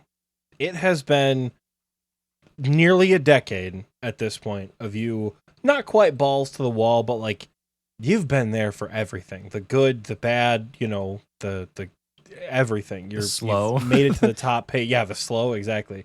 Yeah, I was gonna say, yeah, in any case, like, but yeah, what keeps me playing? Exactly. Making new goals, I think. There's just always something to do. Mm-hmm. The community, 100%. Because as much as like the community sucks, it's also better than most communities. Yeah. You know, there's always a few bad apples in every community. Mm-hmm. And they just happen to be the loudest. But yeah, the community for sure. Like setting new goals, I think is just the biggest one. I don't know. I just like RuneScape. I feel that. Yeah. Now, when you say the community, do you mean like every person who's playing RuneScape right now is the whole community, or do you yourself have like a community of people who watch and have followed you for all this time that you kind of like spend that time with more so? I don't know about the whole entire every single person that plays RuneScape, but I'd say my community and also like the Twitter community probably. Because I'm like RuneScape Twitter. Pretty active RuneScape Twitter is good. Yeah, I'm pretty active on RuneScape Twitter, and there's a bunch of people I've gotten to know over time. So I think it's a mixture of like my own community and then also just the Twitter community. Now, you've got a pretty decent stream and YouTube following, I would imagine. How do you interact with your community? You know, because we always joke, you know, we've got a group of people we hang out with pretty regularly. And every time we join VC, they always joke like, "Oh my god, is that Michael from the Xpwaste podcast?" Like, shut up! Like just enough of that. How, as someone with like significantly more traction, how do you manage that in the community? I've been really bad at it the past couple of years. I'm not gonna lie. Discord usually, and then just like talking to my stream chat. There's a few people like a lot of my moderators and other like people that have been around for years that I'll talk with more on a one-to-one level, like Discord DMs or Twitter DMs or Instagram DMs. But I used to do when Chambers first came out, a few months into it, I was doing like every Sunday was like sub raid Sunday. And then after that, I'd play some kind of game with some people that wanted to, whether it was like the golf game. What is it called? Golf with friends. Yeah, golf with friends. I almost said golf it, which is not a fun game. Golf with friends, or like PUBG or H1Z1. So we would like start the day with like a few hours of doing mass raids with any of my subs that wanted to come. I'd add them on my alt account so they could join the friends chat and join the raid. And back then, deaths only hurt personal points and not team points. Yeah. So it was really easy to do. Or it was just like, hey, anybody can come join. The total points won't change, so our chance for a purple is like only slightly affected if you die. Where now it's like you can have 0 points, and if you die, the whole team loses a bunch of points. Oof. Yeah, it's part of the reason why, again, I'm not a fan of Chambers, because I always tell people the minute you die, we should just leave the raid because we're not getting the drop. Like it's if you die in Chambers, dude, it's done. Let me give you some motivation here. Casey got a duo that Casey was with in the first like month of the game. They got a 5k point bow and omelet. 5,000 points with a twisted bow omelet, a bomlet. The bowlet? That's got to be what, like at least 6 months rent right there. Back when Chambers first came out, it was like a month in after they had fix the pet drop rate, because if you guys don't know, they've never confirmed it. We all know. Put your tinfoil hats on. We all know it. They accidentally made the omelet 1 in 650 purples, not 65, which it was back then, and now it's like 53 purples or something. I don't know. But anyways, it was just after that update. 5k points, bow and omelet. That's insane. So you never know. Honestly, it's 50-50. I understand you never. Like I said, Chambers just has a bad taste in my mouth. And the minute somebody dies, I'm like, well, might as well just log out and start a new one. I feel like it's way more punishing at like Tob. I found the opposite. You know, I Well, always still have the joke. I always still have the joke of like, all right, it's in the bin, 1 death, there's no purple, but like the chance is like 1 in 9 when you're deathless. To be fair, I think it's on paper it's more punishing at Tob, but in practice, I've like the first few weeks, first month, I've been part of 7 death sites. I've been part of like 9 death rapiers and stuff like that in the first like. I recently weeks. saw 5 death 5 death of Vernic, so it's. Yeah, it happens, right? But Chambers, you could do the entire thing perfectly and not see anything for like 4 days straight. Like, I don't know why. Again, this is probably just my very negative misconception of the drop rate due to my rough learning experience and just dog shit RNG. I probably have a very, very skewed opinion on Chambers, but I'm sticking to it. Fair. But fair. What were we just talking about before that, though? It was something. Oh, yeah, how I interact with my community. I really, really, really want to pick back up on the community, like weekly events, or maybe once a month or twice a month. But it just got to a point where, like, my Sunday was nothing but I go to the gym, I meal prep, and then I do stuff with my subs, and there was just no chance to do anything else. And that became a whole lot, and it was just like tough. And then I kind of stepped back a little bit too much to the point where I wasn't talking with my community like at all, and that kind of sucks. Also, live on the pod, 98 thieving. Hey, GZ. Let's go. We'll put him in achievement of the week, boys. Zulu got 98 thieving on his hardcore group Iron Man. There you go. Well, and look, his hardcore group Iron Man didn't die at Wintertod or from the Scorpions. Crazy how that works. You want to tell him the story, Michael? Yeah. So I died. 2 of our 5 lives were from me. And one of them was I was at Wintertod on my iPad, and there was a freaking tornado watch. I was concerned. So I was at Wintertod on my iPad, and I was browsing on my phone trying to see if we were freaking going to die. And then I died on the hardcore first life. No. And then the last life that we had was on me, and I was doing Monkey Madness, and the Scorpions on the island don't show up on the minimap. Oh, the ones that like 12 and the ones that poison you? They massively overpowered Scorpions. And so I didn't have enough. Like, I guess I had food, but I got stacked out. Lost the last life. So now we're blue helms, and it's great. I was at work in my internship in the middle of a session. I turned my phone off airplane mode to like 30 messages in our GIM chat. And it's like, all right, it's gone. It's over. Hardcore status is done. I can finally play the game. I'm like, Michael, shut the fuck up. Like, don't joke like that. Like, come on. And he's like, no, seriously, it's gone. And I logged in to the blue helm, and I was like, what did you do? I did lose one of our lives to a monkey. In Monkey Madness? Monkey Madness 2. Okay, Monkey Madness 2. We died a little more respectable. In the worst way possible. So for my stupid ass, my brain just does this thing where I'm like, oh, would this look good in a video? Let me turn off the quest helper on the screen. But the quest helper on the screen tells you what to pray at certain parts of the maze. Because sometimes you're supposed to pray range, sometimes you're supposed to pray melee. Yeah. So I fall into a gap where it's supposed to be melee prayer. Oh no. There's like 4 monkeys on me. I start with range prayer, I think, and then switch to melee. Maybe it was the other way around. I don't know. But I had basically I just got like I died so fucking quickly. I was wearing graceful because I was too confident. I was 1 HP off of Ring of Lifing. I was like 9. I think I had like 80 something HP. So if I had been hit down to 8 instead of 9, I would have ring-a-lifed. And then I didn't have the quest helper on that would have told me exactly what to pray. Oh my gosh. So I lost one of our lives to that. And then Alcan lost our first life to a Bloodfeld because he was like, he had ordered donuts or something. I don't know. And he was like opening up his thing to get like his donut out. And he thought he had more prayer than he did because he's used to AFK Slayer with like really high prayer, but he didn't have that high prayer. Yeah. Mhm. So he lost one of our lives to that.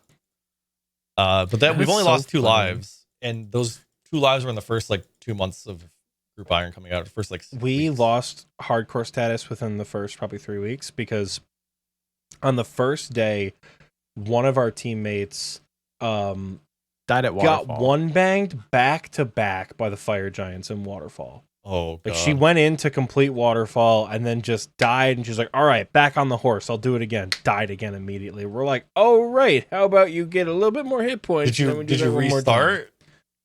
No, hell no. We 'Cause it was just day kept one. going. Oh, okay. So fair. Michael lost the Wintertodd life and he lost the Scorpion life, which our bet was the last person to lose a life has to change their GIM's name. Mhm. So we thought he got killed by a spider, so he made him change his name to Itsy Bitsy Dead for a little while.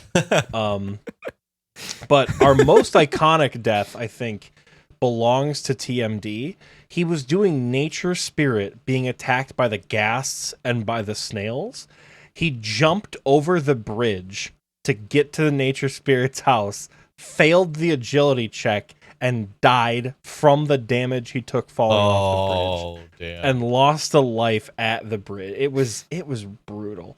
I pride myself on not losing any lives. But you have to play so- in order to not lose a life.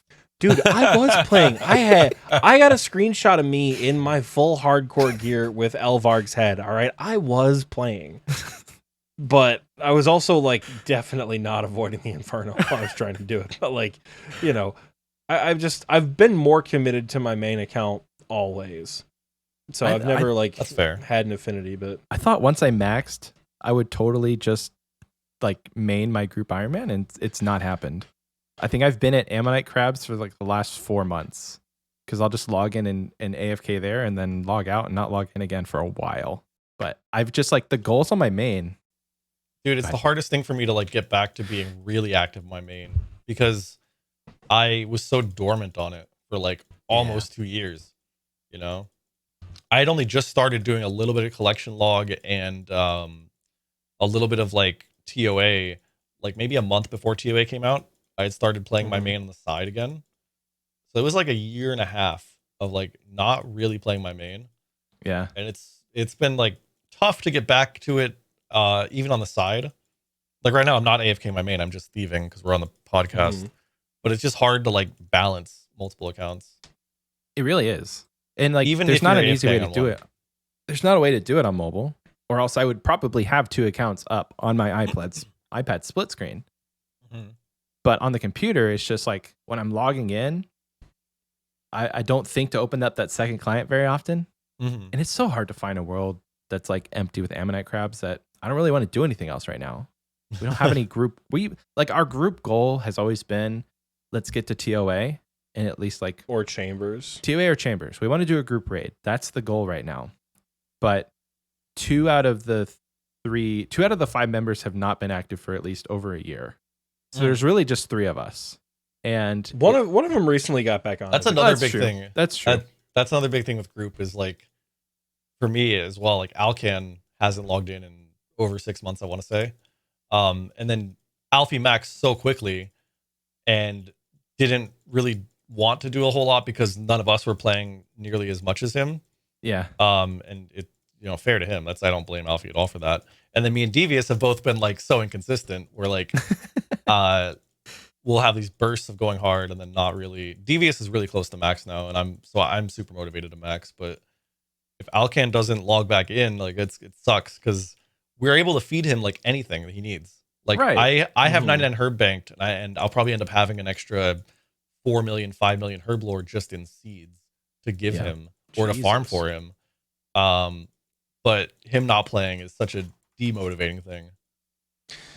I've been watching his videos pretty consistently, and it seems like he's very consistent with like his group main Iron Man.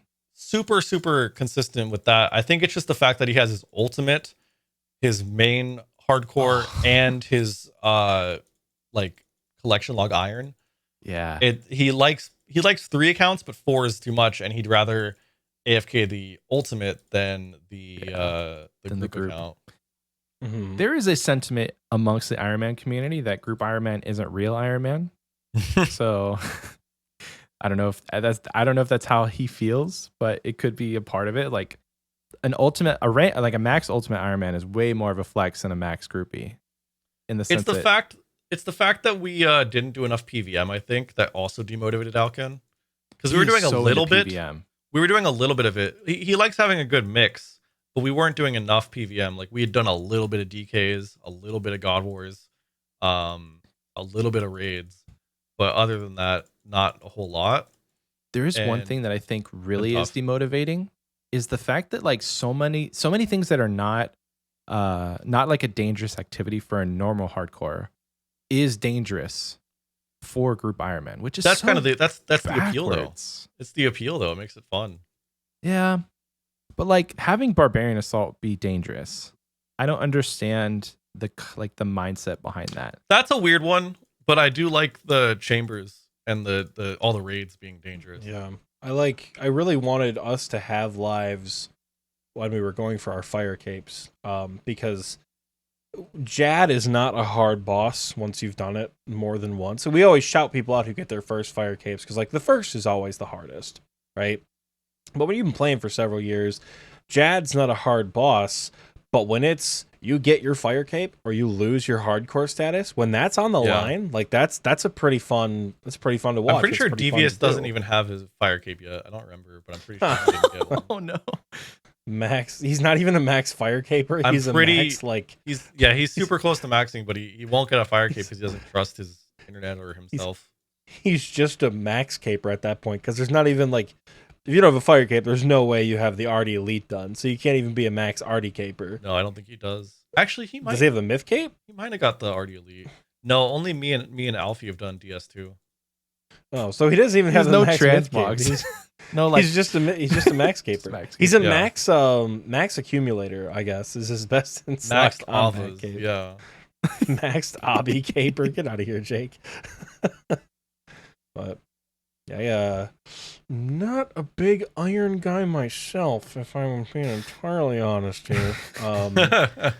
I don't have the drive to do the daily scape that is required to keep up with an Iron Man. I'm a bit too spoiled myself as a main account. Like I know I've said it before, but like I want to do content. Like I don't want to spend my time that I have available to play feeling forced to like check miscellanea, do seaweed, do herbs, do this, do that, collect my birdhouses, do all this like crazy shit. Yeah. Just to be able to play for like 6 hours on a weekend. Like we hold bingos in the clan all the time. Not all the time. We hold 2 a year. 2 big ones a year where we like let anybody in. Like you could join Springo if you wanted to. If you wanted to sign up, you could do it. It's going to be sometime eventually. Here, not going to give the date out yet, but it's going to be sometime eventually. The irons in our clan have to start prepping like 3 weeks in advance.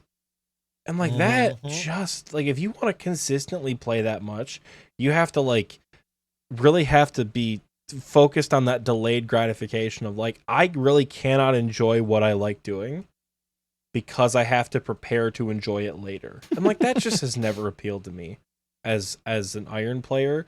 I will admit the sense of satisfaction of achieving it, on your own or like, from scratch is super cool, but also like I can't sustain that long term. I've said multiple times the only reason why I can do anything on my groupie is because I have teammates to do the shit I don't want to do. So yeah, that's fair. Then he complains. I want to finish maxing this account just to like be able to focus entirely on my main. Yeah, and that's the post max goal. I'm not going to. Well, it depends on if Alkin comes back or not, but yeah, probably. Like a little bit of preparing on the account for PVM and stuff, and the one-off like going for certain items but I really want to like finish this goal, and I feel like I have to finish this goal before I hop fully into the main, which is why I'm doing a lot of AFK stuff on the main. So when it comes to PVM on any account, I guess, but like I guess we could, on your main account if you're collection log hunting, what is your favorite and or like guilty pleasure PVM that you could just do all day every day without having to take a break? I feel like it's Chambers, even though you hate Chambers. I feel like it's Chambers for me. All right, guys. Well, it's been fun. Come back next week. We're gonna have. I did get to almost like 12k Arma, or maybe it was 12.5k or something. I was gonna ask about that. Damn. But that was just because I didn't have the pet. Wait, when did you get the pet? Like what KC?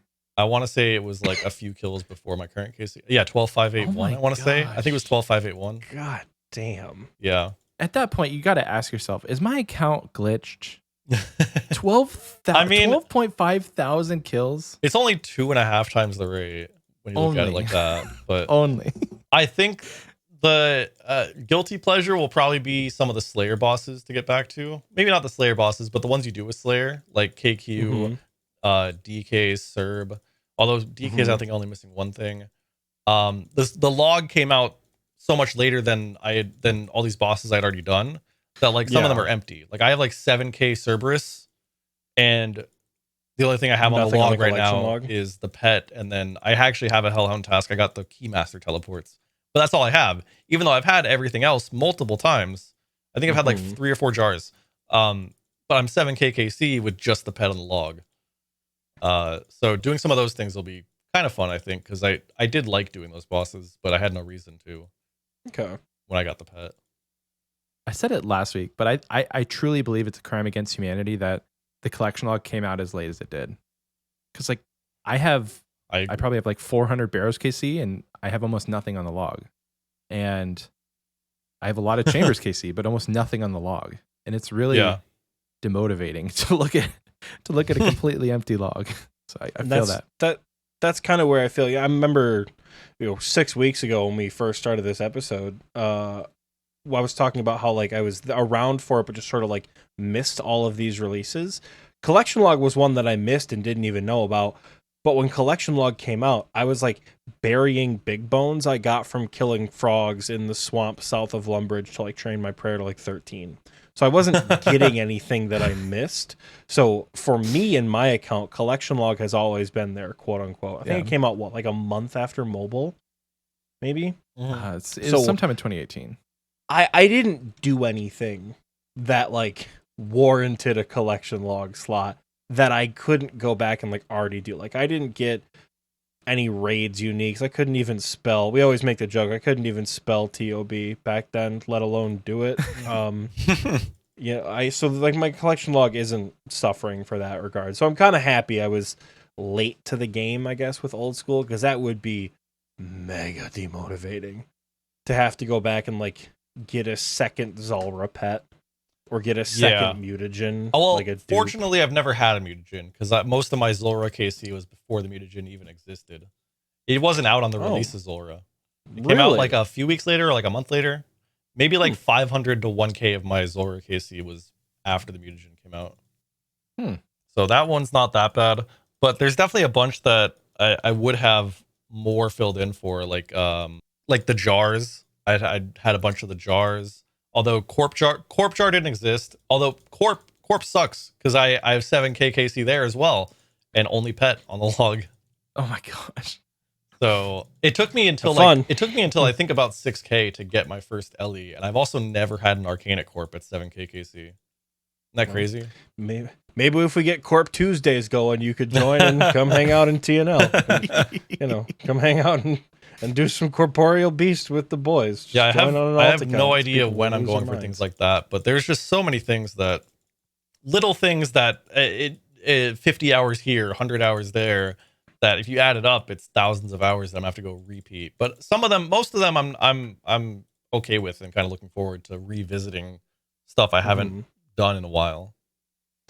And I would also imagine it's got to be quite the unique experience because if you're doing 6,000 Armadillo in 2017 versus 6,000 Armadillo in 2023, Yeah. it's got to look a little bit different. Being different, you know? and yeah. Oh yeah. Van braces, you've got, depending on what you were doing, you've got, tasks and things like that. So I would imagine I was like on that task kind for of most of mine. Most of my armor KC, I want to say I have 12.5k. I want to say probably 12k of it was solo, no alt, with the task with chins. Oh my gosh. Most of it was like just bare bones. I used an alt to resupply, but I didn't use an alt to like do damage or anything. Whoa. Yeah. I got the pet using an alt for damage because I just started doing that a few hundred kills before I got the pet. Mhm. That's insane. and that's I guess Awesome. that's an interesting question is where do you find that kind of commitment? And I'm not asking so much of like, are you crazy for doing this? Because let's be honest, you're a little bit. You're a longtime RuneScaper. You're a little bit. For other people who are trying to start this grind, there's a lot of people who are like, I want the Vorkath pet. I myself set a goal to get the Hydra pet this year, thinking it would take me several thousand KC and to make a lot of money. I recently got it on like 511, so I'm like, going for the Hydra jar this year, I guess. Like that's my goal. We're gonna green log Hydra because I need to make money. What mindset do you have to either get yourself in, or what mindset have you learned to kind of use and adapt with when doing like, oh, it's only an extra 150 hours that I've already done to get this collection log slot? Like, I think it comes from like how much I had grinded in the past. And having like goals, like I mentioned goals before, but goals in like a big general term, and then like goals in like small term goals. Like for example, long time ago, like I have to revisit the wildy bosses for the rings. But I had set individual goals for each of those bosses to get the pet. Like I had original goals, but I was playing so much and just like every day doing like that certain thing. Like I would do like a couple hundred Vedion or something. Who knows? I don't know. I'm just talking out of my ass here. Hundred Vedion a day. Let's just say that that's what I was doing, right? Yeah. And eventually got that pet, and I was like, okay, what's the next pet I want to go for?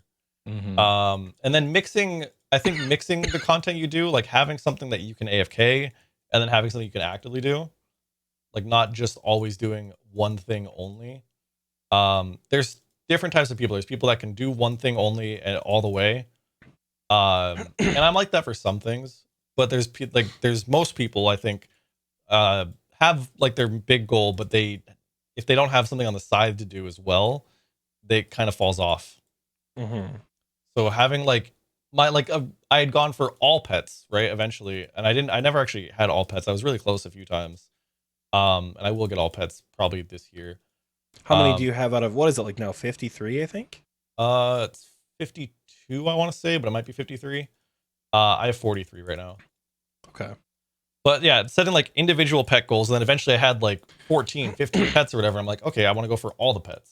So Slayer helped a lot with that, where like I would slay and it would mix it up, where I'd do a Cerberus task, and then I'd do a few regular Slayer tasks for XP, and then I would do a KQ task, and then it would just go on from there. It's like smaller goals to reach a bigger end goal. Okay. We echo the sentiment quite a bit, especially towards like the beginning and end of the year of like setting goals for your account is very important. So okay, yeah, your goals are kind of exactly how we've said before, Xpwaste, if you've been here for a while. Big goals broken up into smaller pieces. Like all pets is kind of monumental if you have 1700 total level, but doing one pet at a time makes it a lot more palatable. Or even like a few pets. Like you could be going for the Rocky, and maybe like off task you're going for I don't know. Sarachnis is a good one. We push Sarachnis. Your off task thing is Sarachnis, your skilling thing is Rocky, and then you're slaying, hoping to get any kind of Slayer task that can give you a pet. And then you got three different things that you can mix up. And you're all at the same time, you're getting all different goals, and you're still going for a pet. Yeah, love that. It does keep it fresh as well, because with me pushing Hydra for pet and money, it's led me to like you just do like, again, Konar is unique with like the location specific Slayer, so Yeah. it kind of changes up the grind a little bit. So it's not just talk to Duradel, go to the catacombs, talk to Duradel, go to the catacombs. Hope you get a boss task here or there, because okay. Yeah. I think having multiple things, like we have that big goal like I was talking about, but having multiple small things helps a ton. Like I right now have I'm a big list guy. I make lists a lot of like little things to do. So like I have on-stream stuff, off-stream stuff, and then I have a few different things listed for that. So like for collection log on my main, if I'm streaming, if I'm doing collection log on my main, on stream I have to do Barrows, Zora, some of the mini games like Giants Foundry, Mahogany Homes, or slaying or combat achievements. And then off task, I have stuff that's like chompies for the 4K, stacking mossy keys. Are you saying chompies isn't good stream content? What? No, off stream. I'm saying off stream. The off stream list is chompies until I get to 4K. Like if I have the time and want to go do that. I have like stacking clue caskets, like from opening imps, stacking mossy keys, or stacking Temperos reward pools, things that are like off stream that are more AFK, or some of it's focused as well. Mm-hmm. Just having like a short list of like a few things, like anywhere between like 3 to like 10 different things you can do. Yeah. So really briefly, can you touch on the discipline for not opening everything? Because we hear quite a bit that like there's no way I could hold 100 caskets in my bank because I open them as soon as I get them. Like, did you have to learn that, or have you always sort of had that like, I'll just wait till I have 100 caskets, then I'll open them all up, It depends. Like sometimes, like lately, if I have like a good like 10, 20 caskets that I've collected over time, I'll open them on stream. I'll wait till I have, my stream there to open them. But I've done grinds where I don't sell my tab until I finish that boss, or I don't open the caskets till I finish a certain number of them. I don't know. I guess it probably comes into not needing the rewards. So maybe having something where like you're making enough GP to not need to worry about that. It's just like that. There's the instant gratification, and then there's like the big reward at the end. Mm-hmm. That difference. And it's fun to celebrate with other people too. Like clue caskets, you have your community there. You have people to share it with. You're not just going to sit alone, at 2:00 in the morning and pop 100 caskets for fun. Unless that's you. If you're down bad, you might. Unless that's like your personal goal. But like being a streamer makes a big difference. Having something fun to do that is like also somewhat instant also kind of helps with that. So like if you have, I don't know, let's say 20 something caskets in the bank, but you're trying to get to like 50. If you're doing something that you don't have the item for yet, let's like Seracnus, for example, let's say you've never got a cudgel or the pet, your goal should be like, okay, I'm going to stack caskets, and then eventually if I get the cudgel or the pet, maybe I'll open them as like a treat. Yeah. Mm-hmm. Yeah. I mean, that's fun. It's like a reward. It's like a reward. Yeah. Like, hey, we finished this other goal, and now we can do all these things. Okay. Love that. Look at this, Xpwasters. You're getting all this advice for free. Fantastic. Yeah, dude. Thank you for being so honest and sharing that. It's a little validating to little. It's a lot validating to hear like people who are shitters like Michael and I telling people how to set these goals and like what you not like what you should strive for, but like the format in which to set your goals. Right. I don't care what you're doing as long as you have a purpose. Right. And then having that be echoed in a way by someone who's been around for a long time, it's a little validating. So, thank you for the validation. But, hey, you guys, heard it here first. I gotta not misclick my herbivore and actually harvest it before we keep going here. What a woman, honestly. Nibbles has made anything to say before we go to break, Nibbles? I think Nibbles, you got anything else to say? How do you set your goals? How do you set your goals, Nibbles? I love it. Yeah, sounds like food motivated if you ask me. I agree, 100% Nibbles. Nibbles, the Gallarhorn. Get on the desk. There you the go. Nibble horn. Oh my god! But of course, I think it applies to like. This sounds really cliche because we're talking about RuneScape, but I think it applies to a lot of things in life. Like you need to have a few things you're focusing on. and have that big goal in mind, whatever it is. You're trying to move to a different city. If you're trying to get a job somewhere, you got to set smaller little individual goals. If you're trying to run a faster mile, whatever it is, you got to set smaller goals to lead up to that bigger goal. Yeah. Man's out here doing my job for me. I should Zulu MALLC. Man. I have one final question for you before we go to break.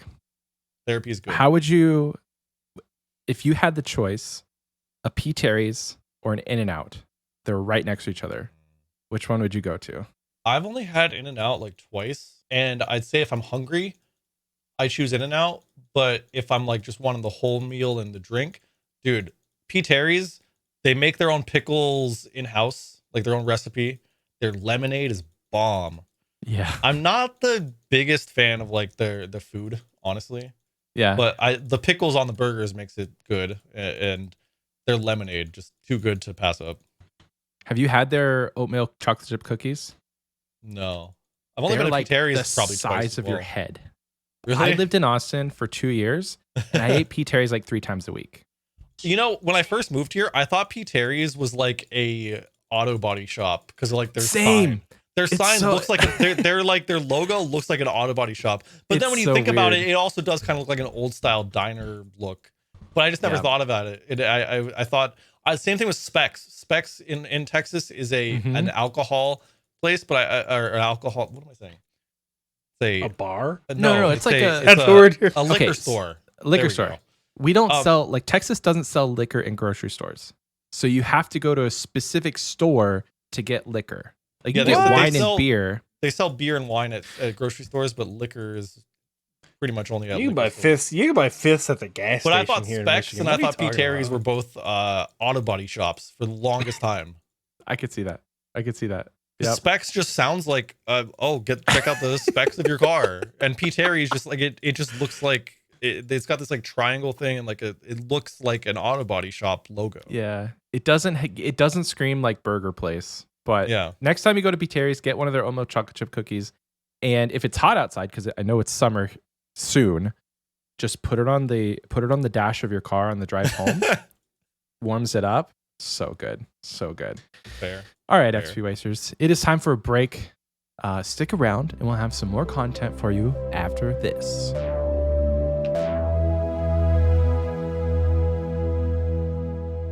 Damn desk is always full of papers ever since he rolled it. Oh, didn't see you there. Good day to you, mate. My name's Herman Karanos, founder and director of this here Piscatoris fishing colony. We don't get too many visitors way up here, but I'm glad you stopped in. Stick around for a bit, I'll be more than happy to give you a tour. We interrupt this broadcast to bring you an important safety announcement. Attention. This is a message from the Gillinor Protection Agency. We have received unconfirmed reports of a dangerous anomaly located off the southwestern coast of continental Gillinor. Preliminary data suggests a large, winged, serpentine-like creature, although exact descriptions of its coloration and pattern have been inconsistent.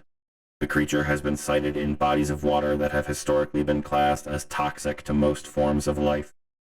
It is unknown whether the creature can live out of water at this time. No data from the fossil record matches these early reports, and therefore the Gillinor Protection Agency has classed this creature as a biosynthetic anomaly, rating hyperlethal. All cognitively sentient races within the immediate vicinity of the reported anomaly are advised to evacuate the area and remain inland until the Gillinor Protection Agency can identify, confirm, contain, or destroy the anomaly. If you come into contact, do not engage with the anomaly. Close your eyes and keep still. The creature may leave you alone. Please await further instructions. The Gillinor Protection Agency thanks you for your cooperation. You will now be returned to your regularly scheduled broadcast. After all that, you still want to stick around? Well, glad to have you on board then, mate. We'll get you started here shortly and you'll be a fisherman in no time.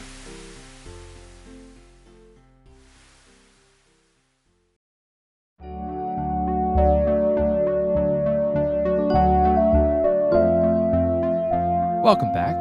I hope you enjoyed that commercial break because I know that I sure did. It is a time of the show now where we will stop to thank the people who make it all possible and give them warm, lovely, warm, lovely virtual hugs and kudos and all the things that we do. Normally you gotta pay extra for that, but yeah, you're getting it for free this They are week, paying also. extra, Oxie. They're in the Patreon. So we asked our patrons, and they have spoken. So normally at this part of the show, if you haven't already skipped, the next 2 minutes, thank you for saying. Normally we shout out every single person in the Wise Old Man tier and every single person in the KBD tier. It got to the point where there was a lot of you, and so we asked our patrons, and they have graciously agreed to let us change this. And we did it in the most fair way possible. We did it RuneScape style. We put out a poll. And so a majority of everybody was like, yeah, just don't read them. So what we're going to do is Wise Old Man is still going to get a shout out. That's not changing. KBD is going to get a shout out every week. But what happens now with Wise Old Man is we're going to shout out the new patrons from the week. So if you join before Sunday, so we generally record every Sunday. So episodes come out on Thursday.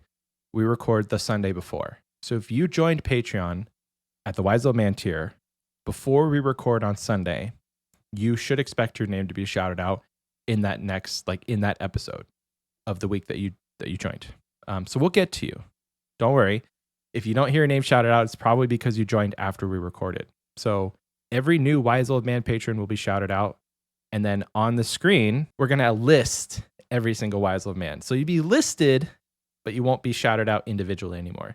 And then we'll shout out KBD. So to start off this new segment, the new way we're doing it, big shout out and thank you to our new Wise Old Man patrons, GameStopped, Lips, Bastad, Like the Fish. I like that he put that in parentheses. Is it like the fish or No. the instrument? So he said like the fish. So it's not Bastad. Oh, it's wow. Bastad. I've been calling him Bastad for weeks. He put in CC. parentheses like the fish. All right, good. Bastad, noted. Zero Fox 8576, Benny Beescape, and Wonton Dumplings. Thank you so much to all of our newest Wise Old Man subscribers as of the month of February. So we had an episode recently already in February. I just did all of February just to make sure we got everyone. So thank you so much to all the new ones. And thank you so much to everybody in the Wise Old Man tier. But your shout out is now on the screen. Moving on to our KBD tier. Big shout out and big thank you to Crayola Crayon, SatanBot666, Brokes70, Cloud Kicker, Mark aka iSteam, Seth Shep, Dicky Bird, Skooma92, Rylithian, GIM Stones, Soggy Waffles, Toast No Toast, Impy Jones, Evasive Ebu, the Lord Jake himself, Oxie's dad, Spartan Fire, and the Big G Jordy. It's a little bit odd because those were in a different order for some reason. You didn't do them in alphabetical order this time. That's what it was. That's why it seems so weird. Normally it's alphabetical. You're absolutely right. You're absolutely I don't know right. what order you have that sorted in, but we're not redoing it, but it's like not in the same order as it normally was. Yeah, you're right. It's usually in alphabetical order. So thank you so much to everyone in our KBD tier. So it's a little bit shorter. So hopefully you guys don't feel as don't feel as obligated to leave and just skip forward to the next section. But thank you so much. If you want to join the Patreon, you can do so. You can head over to patreon.com/Xpwaste. We have many different tiers that you can choose from, $1 all the way up to $25 with various different perks. So we're still kind of trying to figure out on the back end whether or not we want to keep Party Pete with the same perks and or same price. But just know that there's value in all of the different tiers. Shout out to Gnome Child tier. You guys don't get enough love. So patreon.com/XPWaste. That is it for the Patreon section. Moving on now to the community question. Last week, we asked you guys, based on last week's episode, we said, what is your most overrated purchase on your account? Oxie and I gave you guys a short list of what we thought, but we want to know what you think is the most overrated. Starting out on our Spotify replies, we have Jacob. They say, first it was the DHCB, which I sold for the DHL, which if you're not familiar with RuneScape, that's the Dragonheart crossbow and the Dragonheart lance. Since at least there's more use for Slayer for dragons. And then I sold it for the Fang, and I can actually do content. So I feel like at that point they're saying Dragon Hunter stuff is just kind of overrated. I would agree for the crossbow, because I think the only thing the crossbow can do that the lance can't is head phase. It's true. I was gonna say, correct me if I'm wrong in the comments or in the recording booth chat, but I'm pretty certain everything the crossbow can do, the lance can do, except for head phase. So, and at that point, you might as well just grab a Bofa. You know, I know it's a lot more expensive, but like Bofa has way more use than a DHCB. Hydraulic Monkey, which is a name I have not heard in a long time. They said the girlfriend I picked up in Varrock Bank. The girlfriend he picked up in Varrock Bank is the overrated purchase. I'll do this again. The girlfriend I picked up in Varrock Bank back in 07. It's been 16 years. I'm starting to think she's never logging in. I'll never forget the username Bat Fastard. Bat Fastard is actually in our clan. Objectifying women here? What the? I don't know. Sounds like he's objectifying a clanmate. Calling her an item. Caleb, all I'm saying is he's at least been faithful, right? It doesn't sound like he's taken another partner in 16 years. Like, you know. Caleb says, Skull Scepter for free to play. Everyone told me it was a game changer, but I never really went back to Barbarian Village. Hill Giants were right there. Might as well slay them instead of the Minotaurs. I recently got a Skull Scepter, and it was literally just for like clues. And I think apart from that, there's no real big use.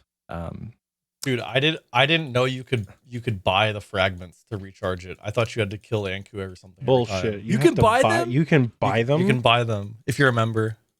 From who? Oh. For the GE. From the they're GE? They're called bone fragments or something. I didn't know that either until someone commented on my video.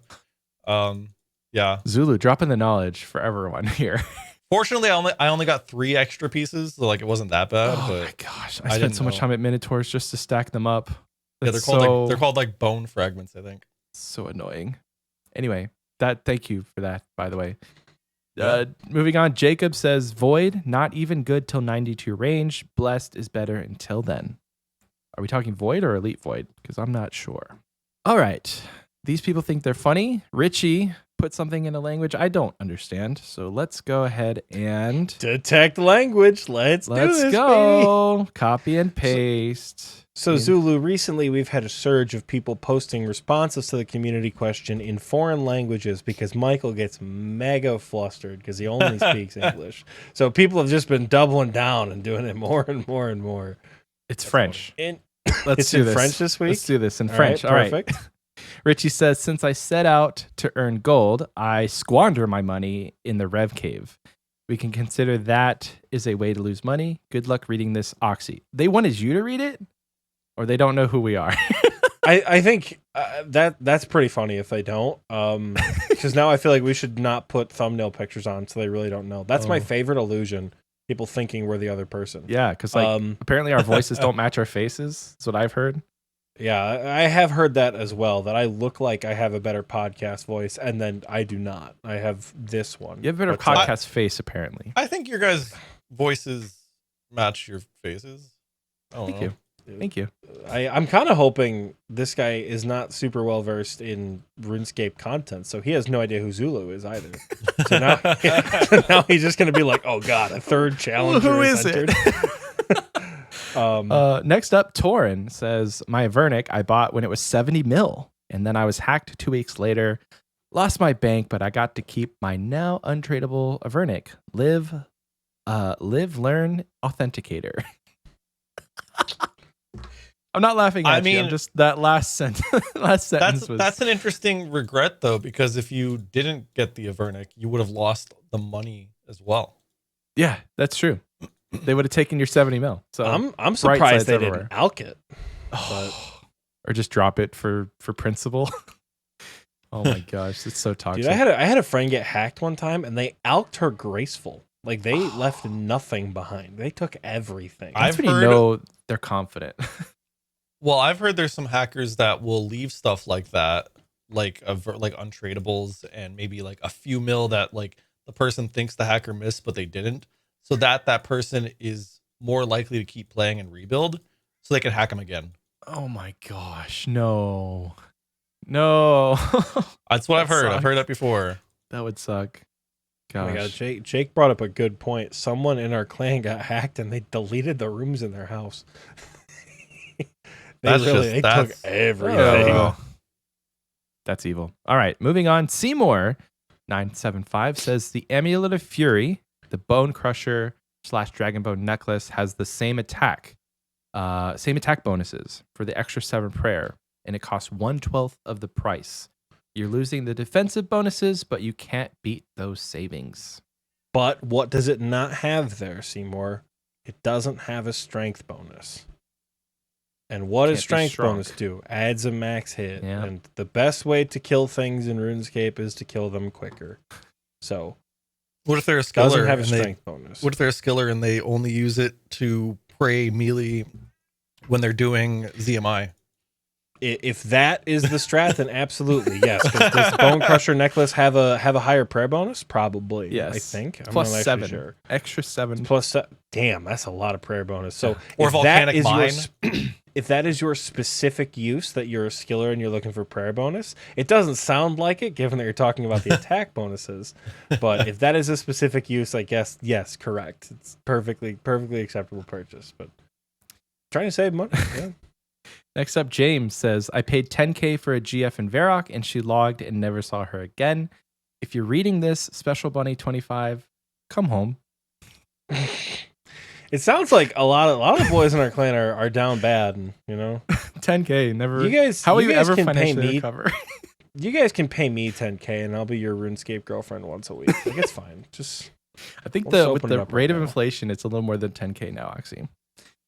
The East is Rising says, for me, it's got to be the Dark Bow, which is so damn slow. Or say, why is it so damn slow? And that was from Carbon Mantis. All right. that special attack. Why is it so slow? Bam. That's it for our Spotify replies. Moving over to the YouTube pinned comment replies, we have our boy Fortimus says, if this counts, I got 91 Slayer and bought the Spectral Shield because all the cool kids have one. Killed Cerberus 50 times, then sold the shield and reblocked Hellhounds. Good man. Oh, man. And finally, Taco says, never had one. Stay broke. No, you can't have an overrated, expensive item if you don't have money. So hashtag stay broke. Thank you so much to everybody who answered the community question from last week. I'm going to throw it over to Zulu. Do you have a question for us this week? It has nothing to do with RuneScape, but it's about bananas. How do you open your banana? Do you open it from where you pull it from the bunch, or do you open it from this side, or do you break it in half? Because apparently, I saw this on a different podcast. Monkeys open it from here because apparently, if you open it this way, there's none of like the stemmy strings or anything. Yeah. There's Really? no stringy That's parts. bullshit. There's That's like a little bullshit. Because there's a bit string. there. I There's see a a little string. tiny string, but it's not nearly as much of it though. Not the But massive that's apparently how strings. monkeys So- open it, and It's I don't know. That's what I've heard. It's funny you mentioned that because I had a clementine and 2 bananas for breakfast this morning when I woke up. And I had 2 bananas. So I'm like, you know what? F it. I'm going to mix things up a little. I'm going to live on the edge. I'm going to open one banana from one end and the other banana from the other. The banana I opened the normal human way was fantastic. Not that many strings, not too bad. The banana I opened the monkey way from the back, not only were there still strings that were admittedly longer and easier to pull off, but there were definitely still strings. There's only a couple. Of It didn't taste as ripe. So Weird. I think that I probably just placebo. I think I'm gonna stick to the handle end, the little thing. Though it does look better if you open it from the bottom because you get I feel that, like this Mario makes it easier to Kart hold it though too, banana because you feel. can hold like this. Oh. You know, I mean, utility. I watched a gorilla on TikTok open a banana, and that he just cracked it in half Mhm. and then kind of like pushed with his thumbs and just sucked the whole banana all at once. and then chewed it for a second, and then just put the whole peel in his mouth and ate it. It's funny, that podcast clip I was talking about that is not RuneScape related. The guy, like one of the guys on it, he does break it in half sometimes. And he did those two guys who did argue all the time. Yeah. It's the their basement so yard. Funny. The basement yard. Unhinged. He snaps it in half, and it's like a perfect clean break, which I've just never even thought of. Do you know it's an actual skill to be able to break an apple down the middle? Yeah. Like, I've I seen want to that. learn how to do that. It's like the way Anyway. you grip it or something.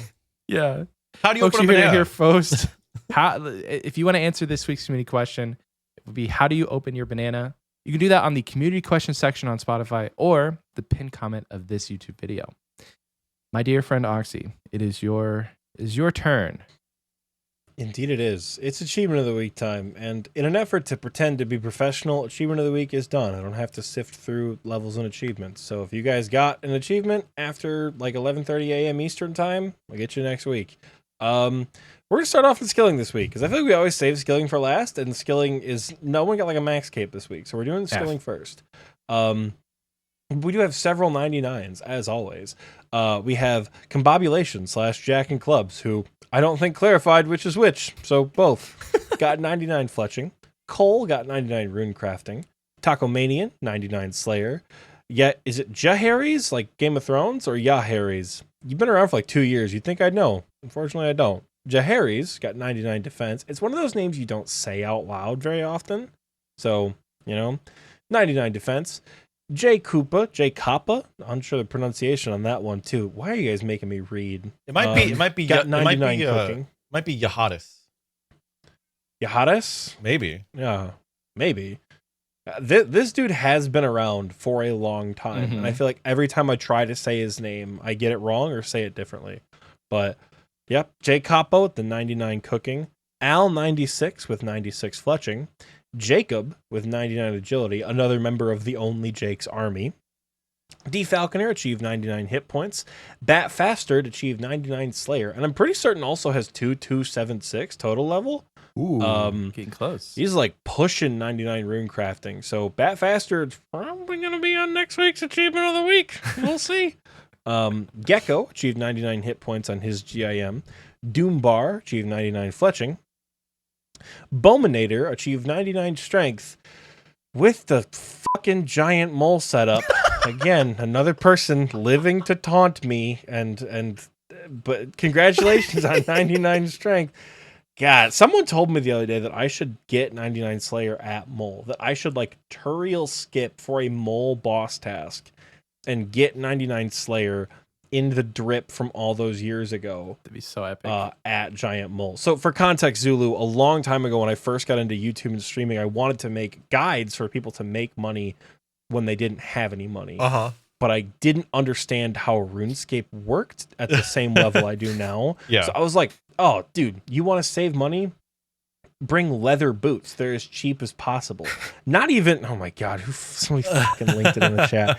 It's bad. If you want a good laugh at like an old shitty guide, it is bad. But again, as I say, I feel like every week recently, the people in this clan torment me with it. And Jake just said he has the link saved, so he's got that motherfucking thing on him whenever it comes up in conversation. People will get all sorts of 99s in the setup at Giant Mole. Like, I see a lot of 99 strength at Giant Mole with, like, monk's robes and a fucking rune full helm. But that's neither here nor there. Congratulations, Bowmanator, on 99 strength. D4 Drake also got 99 strength. Evasive Ebu got 99 herb lore. At TOA, if I remember correctly. Just like got 99 herb lore in the reward room. And finally, Silky got 99 farming. To round off the skilling portion, M. Scotty got 2k total level at Gauntlet somehow. Because I don't think Scotty's done any content besides Gauntlet for several weeks. Switching over to the combat category, we once again, order is restored, and I'm happy to see it. We got Fire Capes and we got Zulrah. So Bastad, not Bastad, Hey. Bastad got his first Fire Cape. Hell yeah. Consume Shrek, who we'll probably hear a little bit more from later, got his first Fire Cape, and Jimothy got his first Fire Cape as well.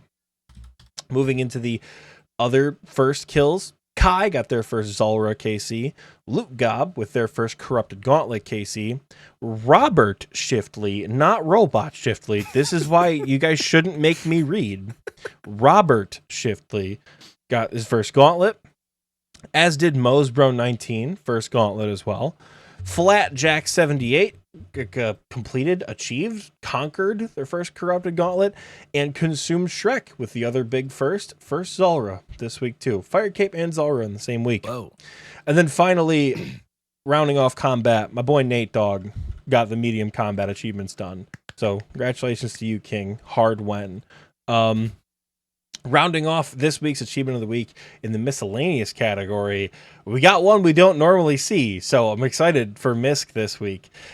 We have 4 quest capes. Whoa. We have Sibling, the quest cape on his Iron Man, Group Iron Man.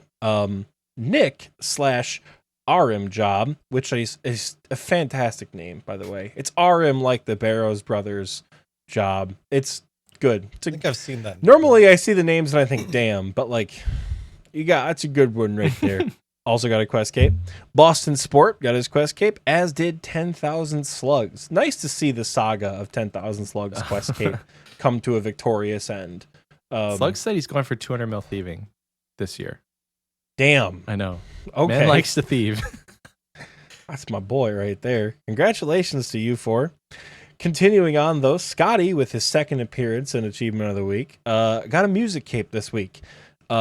Cam decided to one-up him by getting not only a music cape, but also a diary cape. And finally, wrapping up achievement of the week, the miscellaneous category, everything everyone's done awesome this week.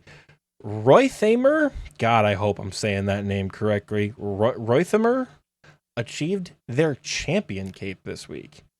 Now, we don't see a whole lot of champion capes, so that's always a nice special one to see, because there's not a whole lot of people. I think this is our 3rd champion cape on the show. Damn. Like, I think it was Swain and Furrywall were the only other 2 champion capes. That's how rare they are. We remember who got them. Couldn't tell you how many Infernal capes or Max capes, but Champions capes is probably the rarest achievement. So congratulations to you for finishing that long grind. It's a true show of dedication to get all. It's like 8 scrolls, and then you have to kill the human champion, I think. I don't know. Many cannonballs. I've obviously not done it. So many cannonballs.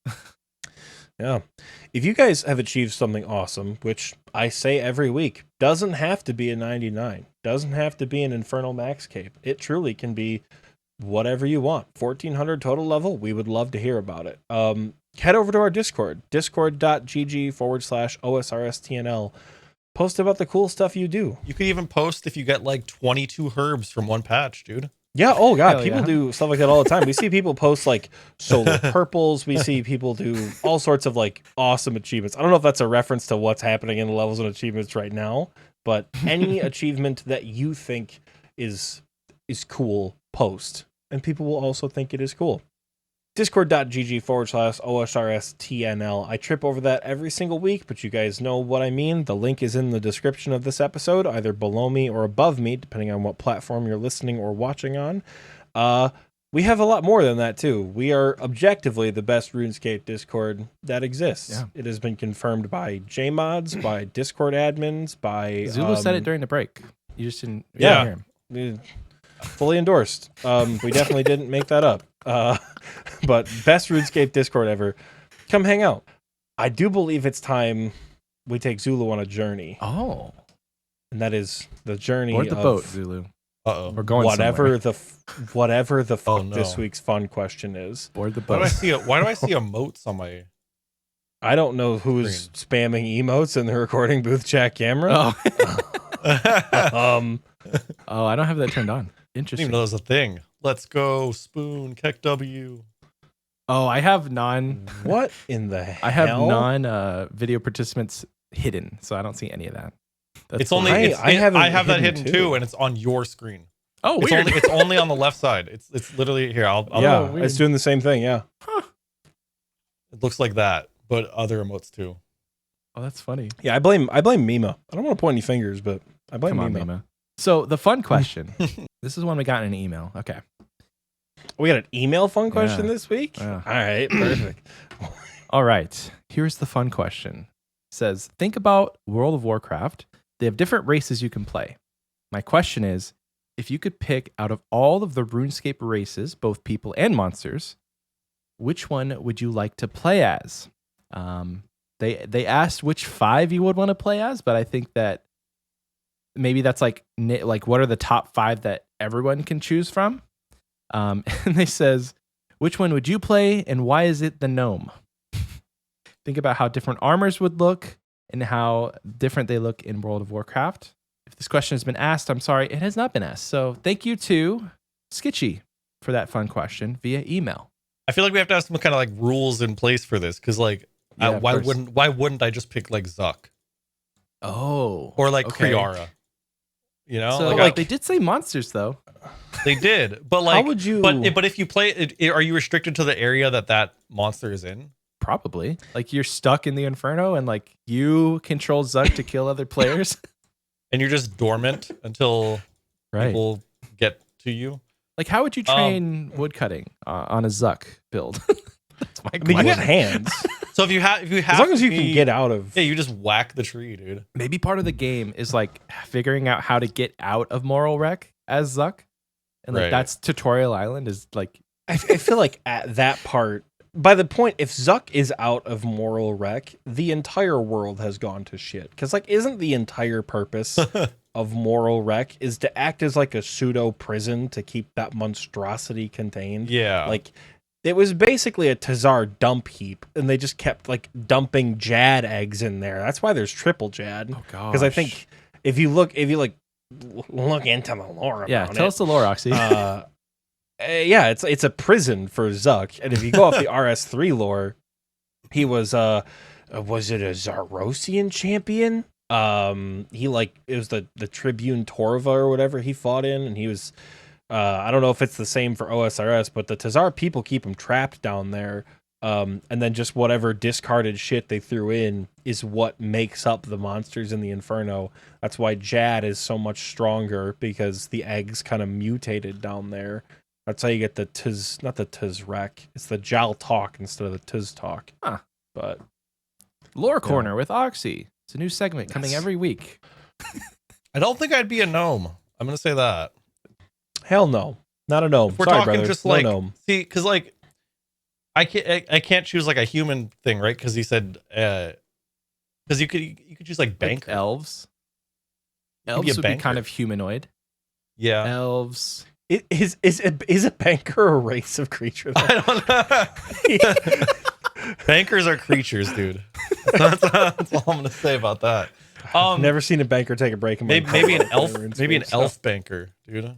I don't know. I think an elf or like because you would have different perks to your, like an elf would be pretty dexterous. So maybe you have like an invisible agility boost or an invisible combat boost that I feel like we have kind of touched on this in a past episode, but it has probably had to been years or like I think we many, touched many on episodes. it before the Winter Summit, because we pitched we were kind of predicting what we were going to see, and we're like, it's probably going to be a new skill, but like, what if it's a new playable race? And we went so far with it, we're like, all right, it's just a new game at this point. It's not even RuneScape. But yeah, because like dwarves would have like artisan boosts, like you would have an invisible mining boost, invisible smithing boost. But I think I'm as an imp. An imp, maybe a dragon That'd be imp. fun. dragon. That could be fun. Just Just running fly from around. Iron Men your entire life. I think an aviancy, if we're talking about flying creatures, an aviancy would be sick because like you can fly and you can walk around, and they're hella strong. Like they're an actual race of like strong warriors. So being an aviancy, you have the added bonus of like you could quick fly to places in the game. Like instead of teleporting, maybe you quick fly there, and you could walk around. But like imagine trying to do Slayer and the monster doesn't have a ranged attack. You're just immune. Like you are like you can't kill an aviancy without a ranged weapon. They're just pelting you the whole time. This reminds me of the question I got asked a few years ago, which has become a meme in my stream, although the meme kind of died off, which was what's your favorite bridge in RuneScape? What's your favorite bridge? My favorite bridge? God, you're gonna distract me with the second question. I chose the Falador Castle Bridge. I think. It's There's a lot of bridges. I feel like the bridge from like outskirts of Varrock into Barbarian Village is probably the most iconic for me. Obviously the bridge at River Lumb has to be the most iconic for everyone. The 'cause it's where Lumb you freaking Bridge. start out. The Lumb Bridge, right? But the bridge outside of Barbarian Village, I feel like as a free to play player, I hung out there so much because it was like right by the Hill Giants. And I was a dumb kid, and I was like half the time I was playing RuneScape, I was literally just walking around, not doing actual content.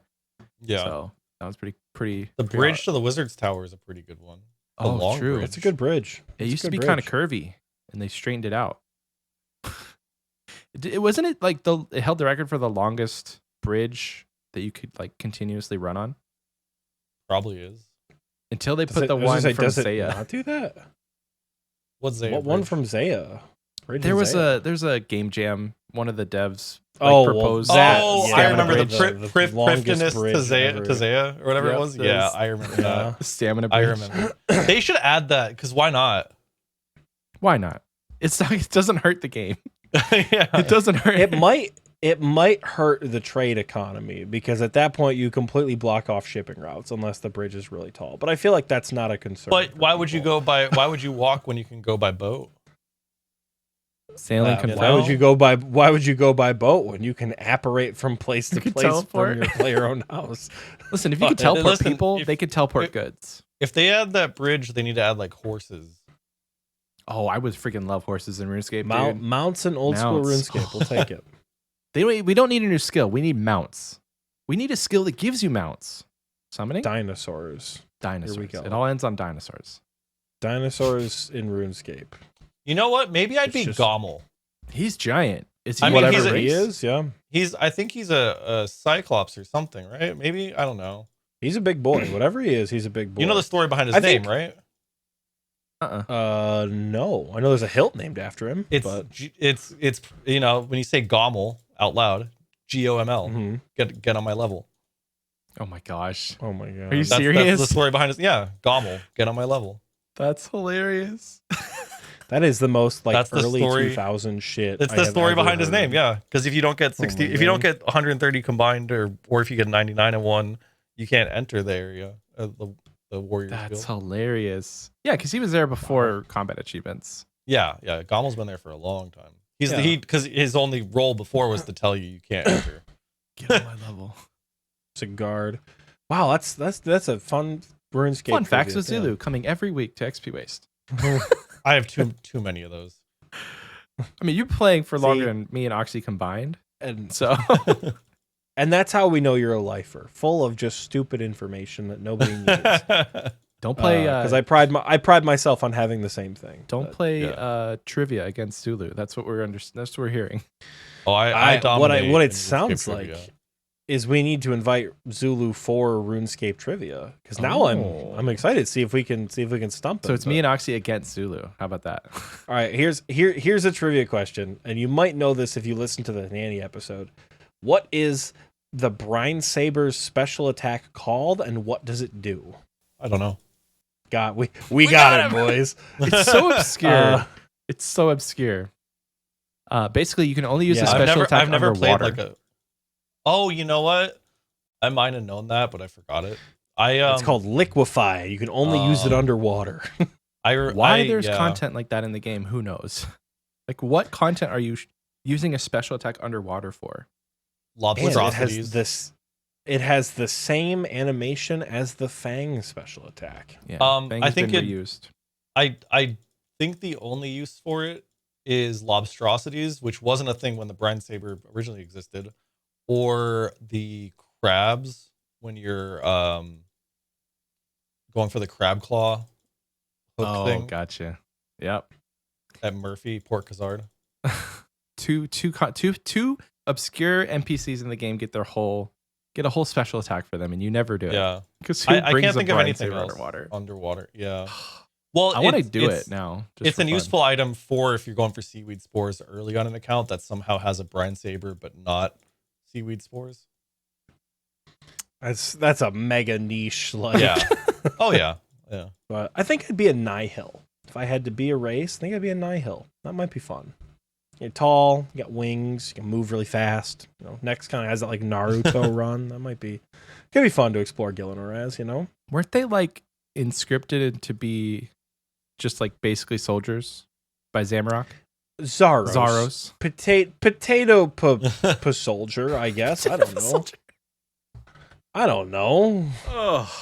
Well, But- Sketchy, thank you for, I'm hoping I'm saying it right. Thank you for the fun question. If you guys want to send us a fun question, there's multiple ways, but only one I prefer, and that is to send us a postcard.